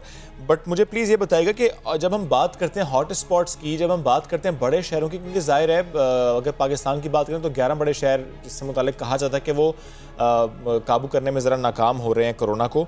पंजाब से मुतालिक मुझे बताएं कि ये हॉट स्पॉट्स वही शहर, वही इलाके हैं जो हमने वेव 1 में देखे थे, या कि कुछ और नए इलाके हैं, या अगर आप यूं कह लें इसको कि हॉट स्पॉट्स ज़्यादा हुए हैं, कम हुए हैं, क्या हुआ है इन एक्चुअल? मेरे ख्याल बात ये समझने की कोशिश करनी चाहिए हम सबको कि हॉट स्पॉट जो है ना, अब जैसे फॉर एग्जांपल मैंने तो पहले दिन से लाहौर को बताया था कि लाहौर हमारा हॉट स्पॉट है, और इसी तरीके से अभी भी लाहौर में अगर पूरे पंजाब का हिसाब लगाया जाए तो अगर पूरे पंजाब के अंदर एक लाख और 54,000 1,04,000 अगर इन्फेक्शन केसेस हैं तो पंजाब के अंदर 52,000 हैं। तो आधे तकरीबन केसेस हमेशा लाहौर में रहे, तो लाहौर हमेशा हमारा हॉटस्पॉट रहा है। और अब भी अगर मैं देखूं तो जो मरीज़ सबसे ज़्यादा सामने आते हैं, उनके जो पॉजिटिव केसेस हैं वो अभी भी लाहौर में ही सामने आते हैं। लेकिन लाहौर के अंदर इस वक्त हमने बड़ी स्ट्रिक्ट विजिलेंस की हुई है और तकरीबन 200 ऐसे एरियाज़ हैं जिनको हमने स्मार्ट लॉकडाउन किया हुआ है ताकि हम इस वबा की फैलाव को बचाएं। तो हॉटस्पॉट तो ये, क्योंकि ये तो मूव करता रहेगा, जिस इलाके में इन्फेक्शन हो गई है फिर वहाँ नहीं होगी, किसी और इलाके में होगी, तो कोई स्पेसिफिक एरियाज़ नहीं होते। अच्छा डॉक्टर साहबा, ये भी बताएगा कि हमने देखा कि जब ज़्यादा तादाद बढ़ जाती है केसेस की तो फिर ये ऑप्शन आती है कि मुकम्मल लॉकडाउन किया जाए, लेकिन वज़ीर आज़म हमेशा से इसके मुखालिफ रहे हैं कि मुकम्मल लॉकडाउन पाकिस्तानी मईशत के हक़ में भी बेहतर नहीं है। तो पहली लहर में तो मजबूरन करना पड़ा मुकम्मल लॉकडाउन। खुदा न खास्ता अगर दूसरी लहर में ऐसी सूरत हाल पैदा हो जाती है तो फिर क्या ये ऑप्शन मौजूद है? लेकिन प्राइम मिनिस्टर साहब ने बिल्कुल एक सही उन्होंने एक सोच के साथ वो चले थे, बिकॉज वो समझते थे कि गरीब मुल्क है पाकिस्तान, बड़ी बड़ी दुनिया की इकोनॉमीज़ जो हैं वो तबाह हो गई। आपके सामने है कि जो इस वक्त हाल हुआ है इकोनॉमीज़ का, चाहे आप उसको अमेरिका को ले लें, आप बरतानिया को ले लें, आप वेस्टर्न यूरोप को ले लें, इतनी बड़ी बड़ी ये इकोनॉमीज़ जो हैं they're on verge of collapse. तो पाकिस्तान जैसे गरीब मुल्क के लिए इस तबाही में से निकलना एक बहुत ही मुश्किल बात थी और इमरान खान साहब इस बात को समझते थे कि कोरोना से तो शायद हम ना इंतकाल करें, ये ना हो भूख की वजह से लोग मरना शुरू हो जाए। तो बहुत सोच समझ से जो असल में शुरू की लॉकडाउन की गई थी, वो हमारी ये रिक्वेस्ट थी कि हमें आप कुछ वक्त दे दीजिए ताकि हम अपने रिसोर्सेज जो हैं उनको स्ट्रीमलाइन कर लें और अपनी ये जो लैब्स हैं और अपने जो हॉस्पिटल्स हैं उनको इस काबिल कर दें कि अगर तादाद मरीज़ों की बढ़े तो हम उसको मैनेज कर सकें। तो जितना टाइम हमें उन्होंने दिया उसके अंदर अल्हम्दुलिल्लाह, आपको पता है कि पंजाब में इस वक्त कहाँ हम 1 लैब के साथ शुरू हुए थे, इस वक्त 16 लैब्स काम कर रही हैं और हमारे में कैपेसिटी है कि 12,000 से लेके 20,000 टेस्ट हम रोज़ाना कर सकते हैं। और ये मैं पब्लिक सेक्टर की बात कर रही हूँ। इसी तरीके से आपको पता है कि शुरू हमने 1,500 ऑक्सीजनेटेड बेड से किया था और अब तकरीबन हमारे पास 10,000 ऑक्सीजनेटेड बेड्स हैं। इन सारी तैयारियों को वक्त लगता है और ये वक्त हमें मिल गया था और उसी की वजह से अब अल्हम्दुलिल्लाह पेशेंट्स की मैनेजमेंट भी अच्छी हुई। इंशाअल्लाह अब आइंदा के लिए हम तैयार हैं। अल्लाह ताला खैर रखे। अगर लोग हिफाजती तदाबीरें इख्तियार कर लें, मुँह पे मास्क पहन लें, अपना सोशल डिस्टेंसिंग करें, हाथों को बार बार धोएं, तो यकीनन ये वबा उस तरह नहीं फैलेगी। खुदा न खास्ता ये प्रेडिक्शन करना तो बहुत मुश्किल है, कल का कोई पता नहीं है। अभी तक तो इंशाअल्लाह हालात जो हैं वो अंडर कंट्रोल हैं और ऐसे ही हालात रहे तो हम आहिस्ता इस वबा से जान छुड़वा लेंगे। बिल्कुल दुरुस्त बात है कि डे टू डे डिसाइड किया जाएगा, एवेल्युएट किया जाएगा कि सिचुएशन क्या है। डॉक्टर साहबा, लेकिन ये बताइएगा कि अब तक की सिचुएशन देखते हुए क्या आप गाइड कर सकती हैं वालिदैन को, स्पेशली क्योंकि वो तज़ब्ज़ुब का शिकार हैं, वो ये सोचते हैं कि शायद फिर से स्कूल्स बंद हो जाएंगे। ना स्कूल ना कॉलेजेस के बारे में अभी तक तो कोई ऐसी पॉलिसी नहीं आई सामने। National centre of control and command वाले जो हैं वो हर रोज़ सारी फिगर्स स्टडी करते हैं, हर किस्म की एनालिसिस होती है और फिर उसके बाद डिसाइड करेंगे कि हमने क्या करना है। कुछ स्कूल कॉलेजेस ज़रूर बंद किए गए जहाँ उस्ताद और शागिर्द जो हैं वो पॉजिटिव निकले ताकि मज़ीद फैलाव ना हो, लेकिन बाकी स्कूल कॉलेजेस चल रहे हैं और जहाँ SOPs प्रॉपर्ली प्रैक्टिस हो रहे हैं वो कोई कॉलेज और स्कूल बंद नहीं हो रहा। हम बिल्कुल नहीं बंद करना चाहते स्कूल और कॉलेजेस, क्योंकि हमें पता है कि हमारे बच्चों की पढ़ाई का बहुत नुकसान होगा। अब तक तो हालात काफ़ी हद तक कॉलेज स्कूल्स के ठीक चल रहे हैं। अगर मज़ीद आगे कोई हालात का बताया नहीं जा सकता, अगर खुदा न खास्ता बहुत ज़्यादा बढ़े तो फिर कुछ इसके बारे में सोचना पड़ेगा। ठीक, डॉक्टर यास्मीन राशिद साहिबा हमारे साथ मौजूद थी, गुफ्तगू कर रही थी और यकीनन जिन्होंने गुफ्तगू की आवाम ने सुनी और उस पर अमल करें कि आपका अमल करना इंतहाई ज़रूरी है। ये मत समझे कि कोरोना का ख़तरा टल गया, ऐसा बिल्कुल नहीं है। अभी एक ब्रेक लेंगे, ब्रेक के बाद हम बात करेंगे किसकी। आलू मियाँ कहाँ गए थे? ब्रेक के बाद बताएंगे वो कहाँ सो रहे थे।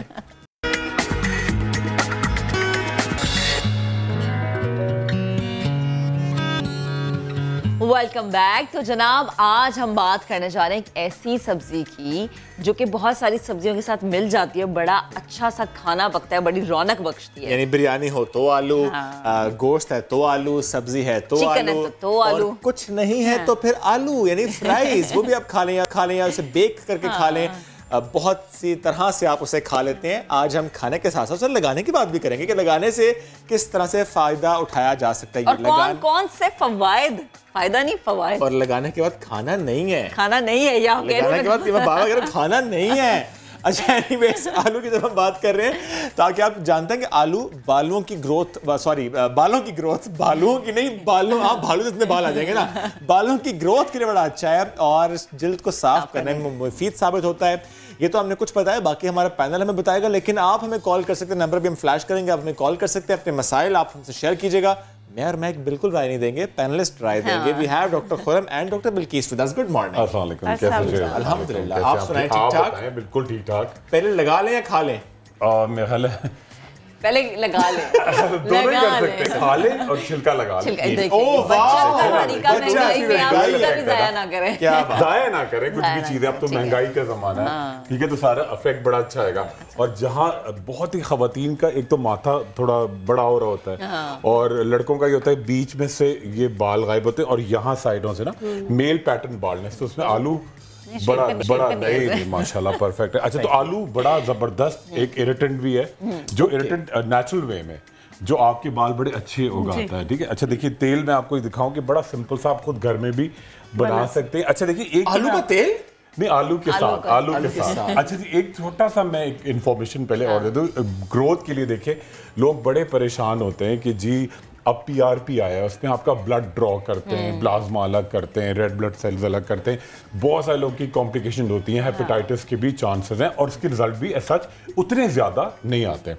अगर आप सिर्फ क्या करें कि जी अगर आप डॉक्टर के पास जाएं और उनको बताएं, आप नेट पे गूगल करें बाल बने कैरेटिन से।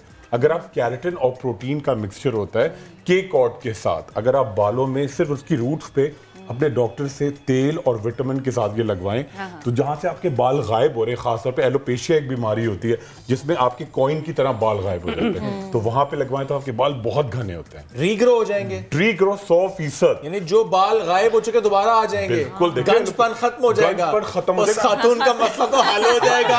आज एक खबर शेयर की थी, आपसे शेयर करते हैं कि भारतीय खातून तो उन्होंने मुकदमा कर दिया शौहर पे, वो कहते हैं शादी से पहले उन्होंने बताया नहीं कि विग लगाते हैं। ये आपसे मिलवाते हैं उनको ताकि ये इंजेक्शन लगवा लें और ये बिल्कुल सही है। ये कैसा हो चुका है, ये बेचारे ये सही मुकदमा किया उन्होंने। इसी तरह एक डॉक्टर साहब थे बेचारे, वो पेशेंट उनसे ना दवाई लेकर गया, ये बिल्कुल सही वाकया आपको बता रहा हूँ, कराची पाकिस्तान का, ठीक है। एक साहब डॉक्टर साहब के पास पेशेंट आया, बड़ा मुतमईन होकर दवाई लेके गया, ठीक है, और बालों के लिए आया था, बड़ा मुतासिर था डॉक्टर साहब के बालों से, ठीक है।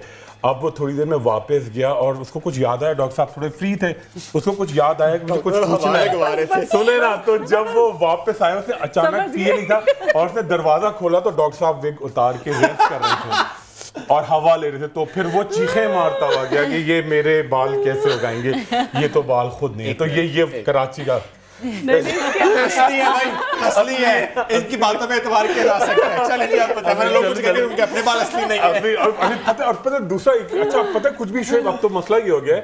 अब आप देखिए किसी के भी बाल हैं, लोग कहेंगे आप असली भी है ना, आपने ट्रांसप्लांट कराए, यस, कोई मानता ही नहीं है कि आपके बाल असली होते हैं। या तो खुद महक से कहते हैं कितने प्यारे बाल आपके, कितने घने बाल आपके, कैसे नहीं ये असली बाल है, नेचुरल है।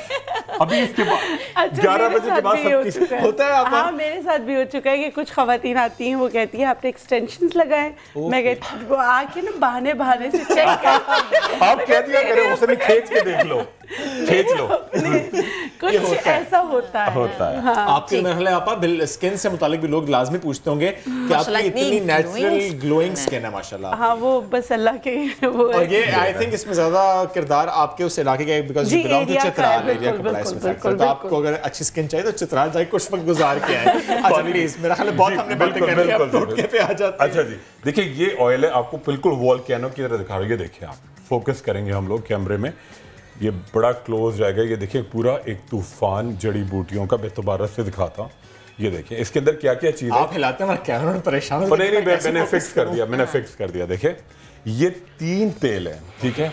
इसके अंदर क्या है कि जी एक तो आंवले का तेल है 1/3 है स्वीट आमंड ऑयल, मीठे बादाम का तेल, और 1/3 है सरसों का या गर्मियां हैं तो नारियल का तेल, ठीक है।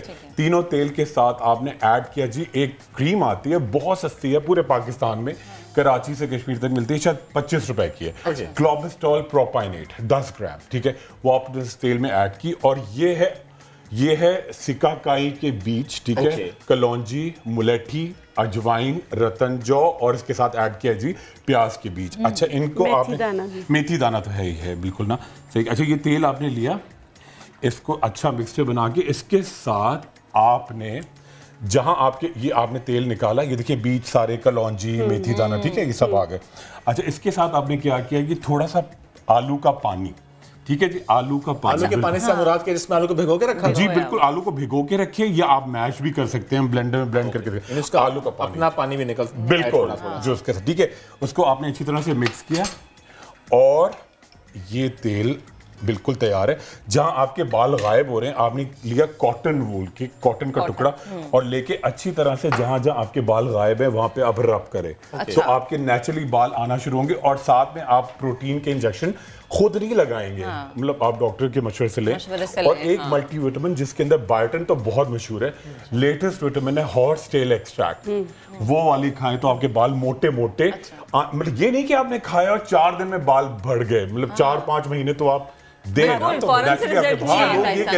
25 तारीख को एक खातून आई थी और कल शायद 3 तारीख थी, तो कह रही अभी तक तो बाल लंबे हुए नहीं। 8 दिन तो होते भी नहीं है, बड़ा मुश्किल। और शुरू 5-6 दिन में कहते लोग बाल। मैं तो ये कहती हूँ 3 महीने में आपके बाल गिरना रुकते हैं, 3 महीने के बाद आने लगते हैं। बिल्कुल जी, बिल्कुल 6 महीने लग जाते हैं मिनिमम, बिल्कुल। अच्छा ये आपने सर में ऑयल लगा लिया, इसको फिर बाद में वॉश आप नॉर्मल शैम्पू से कर लें? नहीं, आप कोशिश करें कि आप इसको सल्फेट फ्री शैम्पू से धोएं या बेबी शैम्पू से, बिल्कुल। अदरवाइज भी हम यही कहते हैं कि सल्फेट फ्री शैम्पू यूज करना चाहिए, बेबी शैम्पू। अगर डैंड्रफ है तो एंटी डैंड्रफ थोड़ा सा उसमें ऐड कर लें, ठीक है, पानी ज्यादा। वरना अगर आप तेज वाला शैम्पू करते हैं ना, झाग बड़े सारे बन रहे तो बड़ा किलिंग होता है। अच्छा कितनी देर तक लगा के रखना है? ये आप, अच्छा एक बड़ी इंपॉर्टेंट बात है, आप वैसे नहाने से 1 घंटा पहले भी लगा सकते हैं, ओवरनाइट भी लगा के रखें, कोई इशू नहीं है। आजकल मौसम वैसे ही बड़ा ड्राई है। अच्छा खूब मालिश, मैंने अभी तक लगाया हुआ है। बिल्कुल सही। अच्छा एक बड़ी अजीब सी बात, लोग समझते हैं कि जी तेल लगाया तो हमारे पोर्स क्लॉग हो गए। अच्छा और जब आप मालिश करते हैं तेल की तो आपके बहुत सारे बाल 100, 50, 150 गिरते हैं। अब लोग गिनते हैं, वो तो नेचुरल है, वो नेचुरल है। हाँ तो लोग 100 से 150 आपके नेचुरली गिरते हैं। तो अब ये नहीं कहते मैं तेल लगाया तो मेरे बाल और गिर गए, ये नेचुरल चीज है। अच्छा आप मुझे प्लीज ये बताइएगा कि ये बड़ा इस बारे में कहा जाता है कि आंखों के नीचे जो हल्के पड़ जाते हैं, आलू का कतला रखो तो सही हो जाता है। जी जी बिल्कुल सही कहते हैं। अच्छा देखिए उसके लिए कौन सा आलू रखें? लाल आलू रखें, दर्जा अव्वल आलू रखें, दर्जा 2 आलू रखें? ओए होए।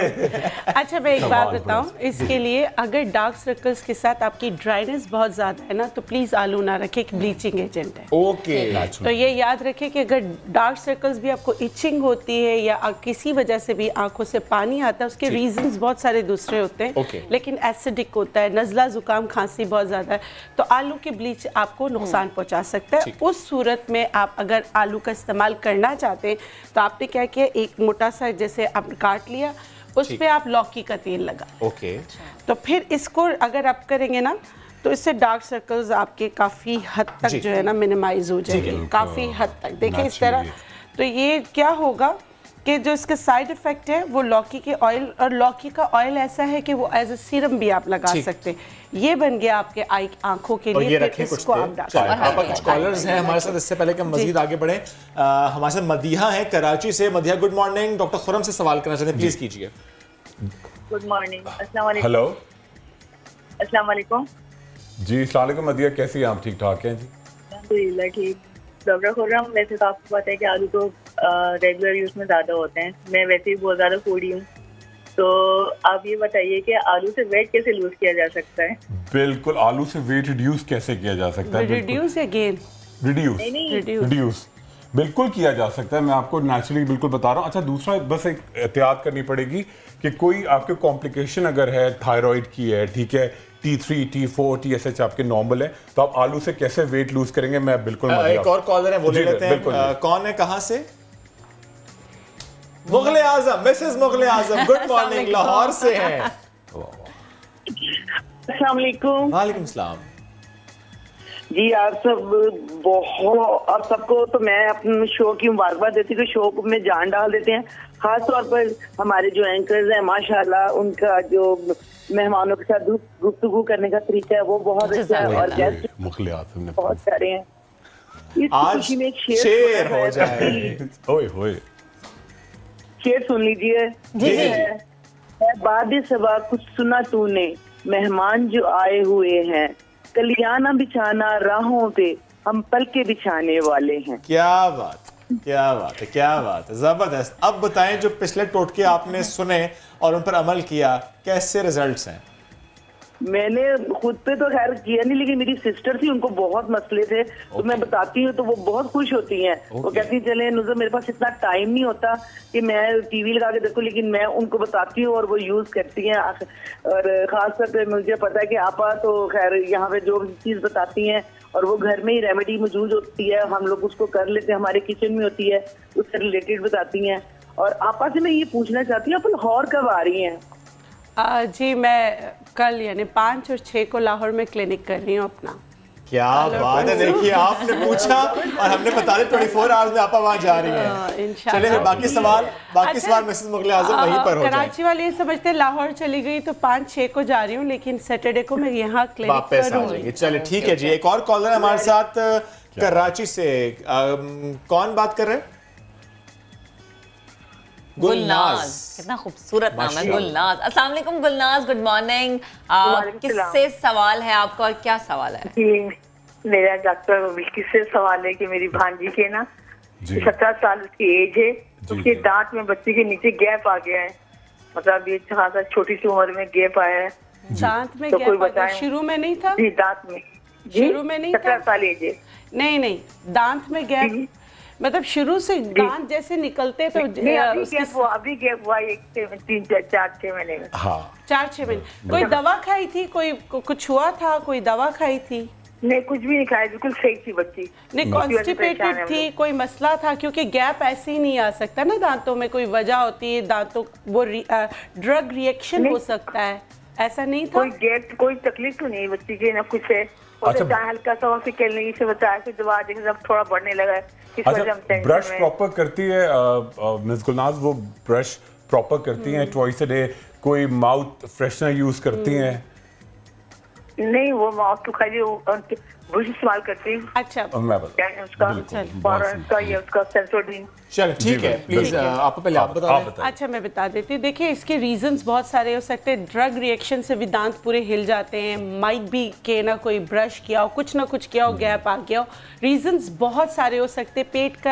पेट के अमराज हो सकते हैं, हम नेचुरोपैथी में कहते हैं पेट कॉन्स्टिपेटेड, ये सारी चीज़ें हो सकती हैं। तो ये इंटरनल इन्वेस्टिगेशन लाजमी है। एक्सटर्नली किसी वजह से भी दांत अगर बहुत ज़्यादा अपनी जगह छोड़े, मसूरों में अल्लाह ना करे पस भी आ गया हो, तो आजमाई हुई है, आप ये करके देखिएगा, इंशाल्लाह आपको बहुत फ़र्क पड़ेगा। नागर मोता पीस कर पाउडर बना लें, शहद में मिला लें, मसूड़ों पे लगाकर 5 से 10 मिनट छोड़ दें। अगर वो पी भी जाए तो थूकने की ज़रूरत नहीं है, जड़ी बूटी है, पी लें। आप यकीन करें ये एक ऐसा टोटका है, अगर आपके दांत हिल रहे हो ड्यू टू एनी रीज़न, उसमें बहुत फर्क आ जाता है। और जो गैप आ गया तो उसके लिए तो ओवियस फिर आपको दूसरे ट्रीटमेंट लेना। ठीक है। और जो पहली कॉलर थी, पहली हमारी मिस मदिया थी। अच्छा जी, कह रही हैं जी आलू के जरिए अपना वेट लूज करना चाहती है। बिल्कुल। अच्छा, एक तो बड़ी इंपॉर्टेंट बात है कि आप ज़रूर अपनी ग़िज़ा में ना मिस मदिया जो जंक फूड है थोड़ा अवॉइड कर दें। अच्छा, नहार मुँह आप 1 ग्लास टीम गर्म पानी, ठीक है, उसके अंदर 1 चमचा एक्स्ट्रा वर्जिन कोकोनट ऑयल जो बेहतरीन आपका पूरा डिटॉक्सिफाई करेगा, ठीक है। और 1 चमचा उसके साथ आप लेंगे जी आलू, बॉइल्ड आलू का मैश हुआ हुआ पानी, ठीक है। अच्छा, उसके साथ एक tablet all over the Pakistan मिलती है, सेल्यूस्लिम, CELLULO-SLIM। ये बड़ी जबरदस्त हर्बल एक्सट्रैक्ट है। ये मेडिसिन डॉक्टर कोई भी ले सकता है? कोई भी ले सकता है। मैं आपको इसका साइड इफेक्ट्स नहीं, मैं बताता हूँ आपको। इसके अंदर क्या है, इसके अंदर 3 चीजें हैं। इसके अंदर एक तो है ग्रेपफ्रूट एक्सट्रैक्ट, ठीक है, दूसरा है ग्रीन टी एक्सट्रैक्ट, और तीसरा है एक बड़ा, हर एक को पता होगा, बड़ा नेट पे सब जाते हैं, जैसे एक फूड आइटम है ये L-arginine, जो आपका मेटाबॉलिक क्लॉक बहुत तेजी से उसको बर्न करता है। ठीक है, अगर आप सिर्फ प्रेग्नेंट हैं, ठीक है, तो आप हमेशा, हम लोग अवॉइड करते हैं, प्रेग्नेंट है तो आप इसको यूज ना करें, मगर बाकी डायबिटीज वगैरह सब में डॉक्टर को दिखा के जी क्या कंडीशन है आप यूज कर सकती है। और बेक पोटैटो आप ज्यादा यूज किया करें, फ्राइड चीजें कम करेंगे, आप बिल्कुल ठीक हो जाएंगे। अब हम बढ़ते हैं टोटके की जाने। मुझे प्लीज बताएं, चेहरे की खूबसूरती के लिए आलू को क्या करें? खा लें, लगा लें, क्या करें? दोनों कर सकते हैं। वैसे ऐसे है कि जो छिलका है इसको मोटा मोटा उतार लें। ओके, अभी थोड़ा सा मैं बता देती हूँ। जैसे अगर इसको आपने इतना मोटा उतारना है, ठीक हो गया, सही है, उतारा, इसको जरा सा ऐसे करके ना, अब अगर आपको दूध सूट, कुछ लोगों को नहीं चेहरे पे दूध सूट करता है, कुछ को दही नहीं करता, लेकिन अगर आपको दूध या दही कुछ भी करता है वो, लेकिन इसमें पिंच अदरक का पाउडर मिला लें। अदरक का पाउडर? हाँ, अदरक इरिटेंट होता है। सौंठ बहुत ज़्यादा नहीं, बहुत ही कम, जैसे 2 चावल के दाने के बराबर। आप इसको समझ लें कि मैंने ये दही रखा है, मिसाल, इस पर डिप किया और इसको आप अच्छी तरीके से या दूध में डिप किया, हाँ, या दूध में, आपको जो सूट करता है। वैसे मेरे हिसाब से दही बहुत अच्छा होता है। और आपने इसको अच्छी तरीके से पूरे चेहरे पे, या बकरी का दूध, खुरम भाई तो की बकरी पता नहीं कहाँ चली, मैं लेकर आऊंगा क्रीम इंशाल्लाह। बकरी का दूध, बकरी का दूध बहुत अच्छा, बकरी के दूध की क्रीम बेस्ट होती है ब्यूटी के लिए। मैं लाते रह गया वो बस, अब इंशाल्लाह ठीक है। तो आप इसको अच्छी तरह लगाएं। अच्छा, ये तो असली बकरी ने दूध देना छोड़ दिया, तभी आपको क्रीम नहीं मिल रही। नहीं, क्रीम तैयार थी, मैं लाते हुए रह गया डिब्बा में। प्लीज जी, ठीक है, तो आप इसका इस्तेमाल करें, इससे बहुत फर्क पड़ेगा। बड़ी इलायची के बीज आप ले लें, इसी तरह आलू को, जैसे एक छोटा सा आलू लिया, बड़ी इलायची के बीज लिए, इनको अच्छी तरीके से ब्लेंड कर लिया। ये भी आपके जो फ्रैकल्स होते हैं या पिगमेंटेशन होती है, डार्क पार्ट्स होते हैं, जैसे नकल्स डार्क हो जाते हैं। मैं हमेशा कहती हूँ अगर नकल डार्क हो जाए और पहले नहीं थे बाद में हो रहे हैं, तो ख़वातीन में अपना एक पेल्विक अल्ट्रासाउंड जरूर कराएं, हार्मोन्स टेस्ट जरूर कराएं।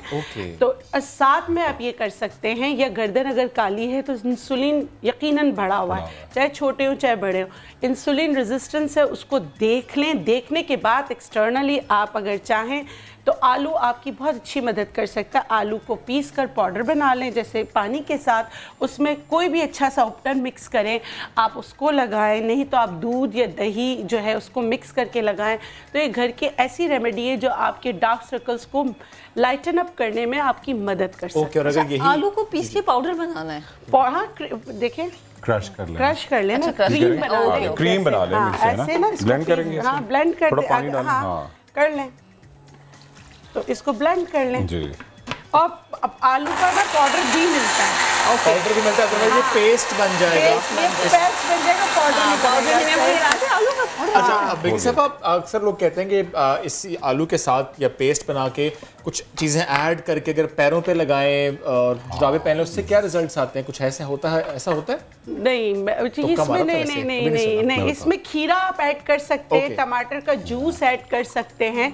टमाटर, अगर इसमें टमाटर का जूस मिला लेंगे तो ये आपकी स्किन को, जैसे एक ब्लीचिंग एजेंट है ना, ब्लीच करने में मदद करेगा। लेकिन ये वो लोग नहीं करेंगे जिनको ड्राइनेस बहुत ज्यादा है, क्योंकि ये ड्राई कर देगा। ऑयली स्किन वाले कर सकते हैं, या जिनको बहुत ज्यादा एक्नी निकलती हो, तो उनके लिए टमाटर और आलू का पेस्ट जो है मिलकर जो है वो दवा बन सकती है। मगर वो लोग नहीं करेंगे जिनकी स्किन जो है ना बहुत ज्यादा ड्राई है। ड्राई स्किन को अल्लाह ना करे नुकसान पहुंचा सकता है। ठीक है, कॉलर है हमारे साथ Umair from Lahore. Umair, good morning, किनसे सवाल करना चाहेंगे? सर, डॉक्टर खुरम से सवाल करना चाहूंगा। सर टू से अस्सलाम वालेकुम to all of you. Actually sir, मेरे बाल जो हैं फ्रंट पे, जो फ्रंट वाला पोर्शन है, ये बहुत ज्यादा ना थिन हो गए हैं, पतले हो गए हैं बाल बहुत ज्यादा, और हेयर फॉल भी बहुत ज्यादा हो रहा है। बिल्कुल, और काफी ज्यादा पोर्शन ना खाली होना शुरू हो गया है। तो भी सर ऑयल के लिए वो बता रहे थे कि ऑयल है और उसको हम यूज कर सकते हैं। जी उमैर, आपकी डाइट कैसी? हाई प्रोटीन डाइट आप लेते हैं ग़िज़ा में? मछली, पालक, लोबिया, चने, छोले, कलेजी, ये सारी चीजें हैं आपकी डाइट में? जी सर, बिल्कुल है, ये खाता हूँ, रूटीन में यूज होती है। बेफिक्र है। अच्छा, मैं आपको एक बड़ा अच्छा विटामिन बता रहा हूँ जो पूरे, आप कहाँ से कॉल कर रहे हैं? लाहौर से। अच्छा देखिए, आप एक मल्टी विटामिन लें जिसके अंदर 3 चीजें हों, आप लिख लें, फिर हम एक कॉन्टैक्ट भी कर लेंगे, कोई इशू नहीं है। एक तो विटामिन B3, ठीक है, ठीक हो गया सर। और सेकेंड है बीटा कैरोटीन, ठीक है, और थर्ड है जिंक, ठीक है। ये तीनों विटामिन जिसके अंदर हो 3 टाइम्स अ डे आप खाएंगे, और after breakfast, after lunch, after dinner थोड़ा सा यूरिन का कलर येलो होगा, परेशानी होगा। अच्छा, सर में क्या करें जी, आप 2 लोशन आपको लाहौर में मिलेंगे, एक तो बेटमिट एन लोशन आपको याद ही रहेगा, ठीक है, साथ में ऐड करिएगा प्रोविट एस लोशन, ठीक है। दोनों को मिक्स किया, उसके साथ आप ऐड करेंगे बेक्यूटिन एन क्रीम, आप रिकॉर्ड भी कर लें। तीनों मिक्स करके जहां जहां बाल आपका ये जो मार्जिन गायब हो रहा है, यहां पे अच्छी तरह से उसको रब करके ऊपर से आप क्या करें, इसके ऊपर सिर्फ आप स्प्रिंकल करें अच्छी तरह से, एक जिंक का पानी होता है, ठीक है, आपको फार्मेसी पे मिल जाएगा, जिंक का वाटर होता है, ये करिएगा। और तेल इंशाल्लाह आप कांटेक्ट करेंगे, हम आपको खुद भेजेंगे, आप यूज करिएगा। और डाइट में आप रोजाना जौ का दलिया, साबूदाने का दलिया करें, बहुत आपके कितनी अच्छी बात है। जो कॉल करता है डॉक्टर साहब गिफ्ट उस तक पहुंचता है जी। बिल्कुल साहब, पुदीना यहाँ रखा है क्यों? पुदीना इसलिए रखा था कि पुदीने को भी अगर आलू के साथ मिक्स करके एक्नी आपकी बहुत ज़्यादा हो रही है तो आप उस पर लगाएंगे तो आपकी एक्नी बैठ जाती है, और अगर आप पिंपल्स हैं तो वो काफ़ी हद तक मिनिमाइज हो जाते हैं। तो ये इसलिए मतलब कि आलू को आप बहुत सारी चीज़ों के साथ कर सकते हैं, जैसे आलू को आप टमाटर के साथ कर सकते हैं, आलू को आप दही के साथ लगा सकते हैं, आलू को आप पुदीने के साथ लगा सकते हैं, बहुत सारी चीज़ों के साथ आप इसको लगा सकते हैं। सब किसी ने फ्राइज खाने हो तो आप क्या रिकमेंड करेंगे, किस तेल में फ्राई किया जाए? कैनोला में फ्राई किया जाए, सनफ्लावर में फ्राई किया जाए, सरसों में फ्राई किया जाए, या ऑलिव ऑयल में फ्राई किया जाए? देखिए, आप इसको किसी में भी फ्राई करेंगे, ये आपको मोटा करेगा, क्योंकि अगर आलू मिल जाए, कोई भी नहीं करता मोटा, कोई भी नहीं करता, किसी भी तेल के साथ अगर मिल जाए तो फिर ये इसका जो है ना वो केमिस्ट्री बदल जाती है। लेकिन अगर आलू को बेक करके उसमें आप सोया डाल दें, जीरा डाल दें, नमक नहीं डालें, काला जीरा डालें, सोया डालें और नींबू अच्छी तरीके से इसको लाइम यानी कि नींबू निचोड़ के खाएं, तो फिर वो आपको आपकी मतलब कि आपकी ग़िज़ा बन जाएगी, आपकी किडनी के लिए भी अच्छी हो जाएगी और बहुत अच्छा है। लेकिन बच्चों को भी क्या मोटा कर देता है? नहीं, आप मैश पोटैटो नहीं, बेक पोटैटो, मैश में भी तो मैश पोटैटो मोटा करता है ना? हाँ, मोटा करता है मैश पोटैटो मोटा। देखिए, अगर इसमें आपने बहुत सारा, हमारे यहाँ क्या है, टमाटो केचप का है, फिर इसमें आप मलाई डालते हैं, फिर आप उसमें क्रीम्स डालते हैं, तो वो जाहिर सी बात है। वैसे ये आलू जो है ना बादशाह है, घर में होना चाहिए, होता है ना, क्या चाहिए होता है। 2 चीजें हम लाजमी नहीं कहते हैं, आलू प्याज, ये तो आलू प्याज और टमाटर भी ले लेते हैं। अब हालात बहुत खराब हैं। मक्खन के साथ बच्चों को खिलाएं, आलू उबाल के मक्खन के साथ बच्चों को दें, टेस्टी तो है ना? हाँ, और ना बच्चों को फ्राइज की तरह काट के ना, लेकिन फ्राई ना करें, उसको बेक करके खिला दें, उबाल के बच्चों को उबालें और उसके बाद मक्खन मिला के लगा दें। और क्योंकि आलू वैसे ही उबला हुआ आलू खाने में ना बच्चों को लगेगा, जो 6 महीने के बाद के बच्चे जैसे जो खाने पे आए हैं, और जब भी बच्चों को आलू भी दें, कुछ भी दें, एक ग़िज़ा 1 हफ्ते तक दें, एक लिमिट में दें, देखें अल्लाह ना करे उससे एलर्जी तो नहीं है, और एक तरीके का दें, मतलब ऐसा नहीं आज ये मिला के दिया कल कुछ और मिला के दिया। जब भी आप अपने बच्चों की ग़िज़ा स्टार्ट कराएं तो ये याद रखिएगा कि उसका पोर्शन बहुत कम होना चाहिए, और उसको 1 हफ्ते तक 7 डेज ट्राई करें, ताकि अगर कोई एलर्जी कंटेंट हो तो आपको पता चल जाए। सही। डॉक्टर खुरम जी, आलू कैसे खाते हैं आप?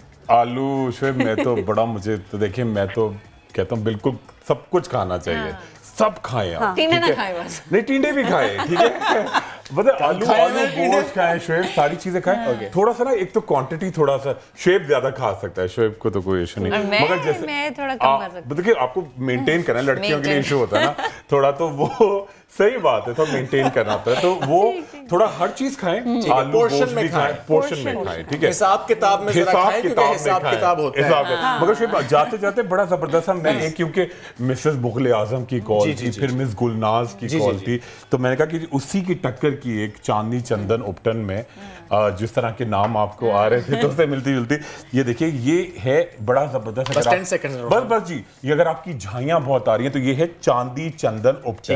इसके अंदर चांदी का एक्सट्रैक्ट है, इसके अंदर हुस्न यूसुफ पाउडर है, इसमें गुले यास्मीन का एक्सट्रैक्ट है, और चने की दाल है, और संदल, आप खुशबू सूंघ भी सकते हैं। ये आप आलू के पानी में मिला के, ये देखिए, ये पानी इसमें बना के और लगा लें, उसका धो लें, और आधे घंटे बाद चेहरा धो के बताइएगा कि रिजल्ट कैसा था। वक्त हो गया खत्म, करेंगे मुलाकात कल। आप दोनों का बेहद शुक्रिया, आपने बहुत सा ख्याल रखिए, ये टोटकी कीजिए, लेकिन मास्क लाजमी पहनिए। कल मिलेंगे, तो बहुत सा ख्याल रखिए। अल्लाह हाफिज।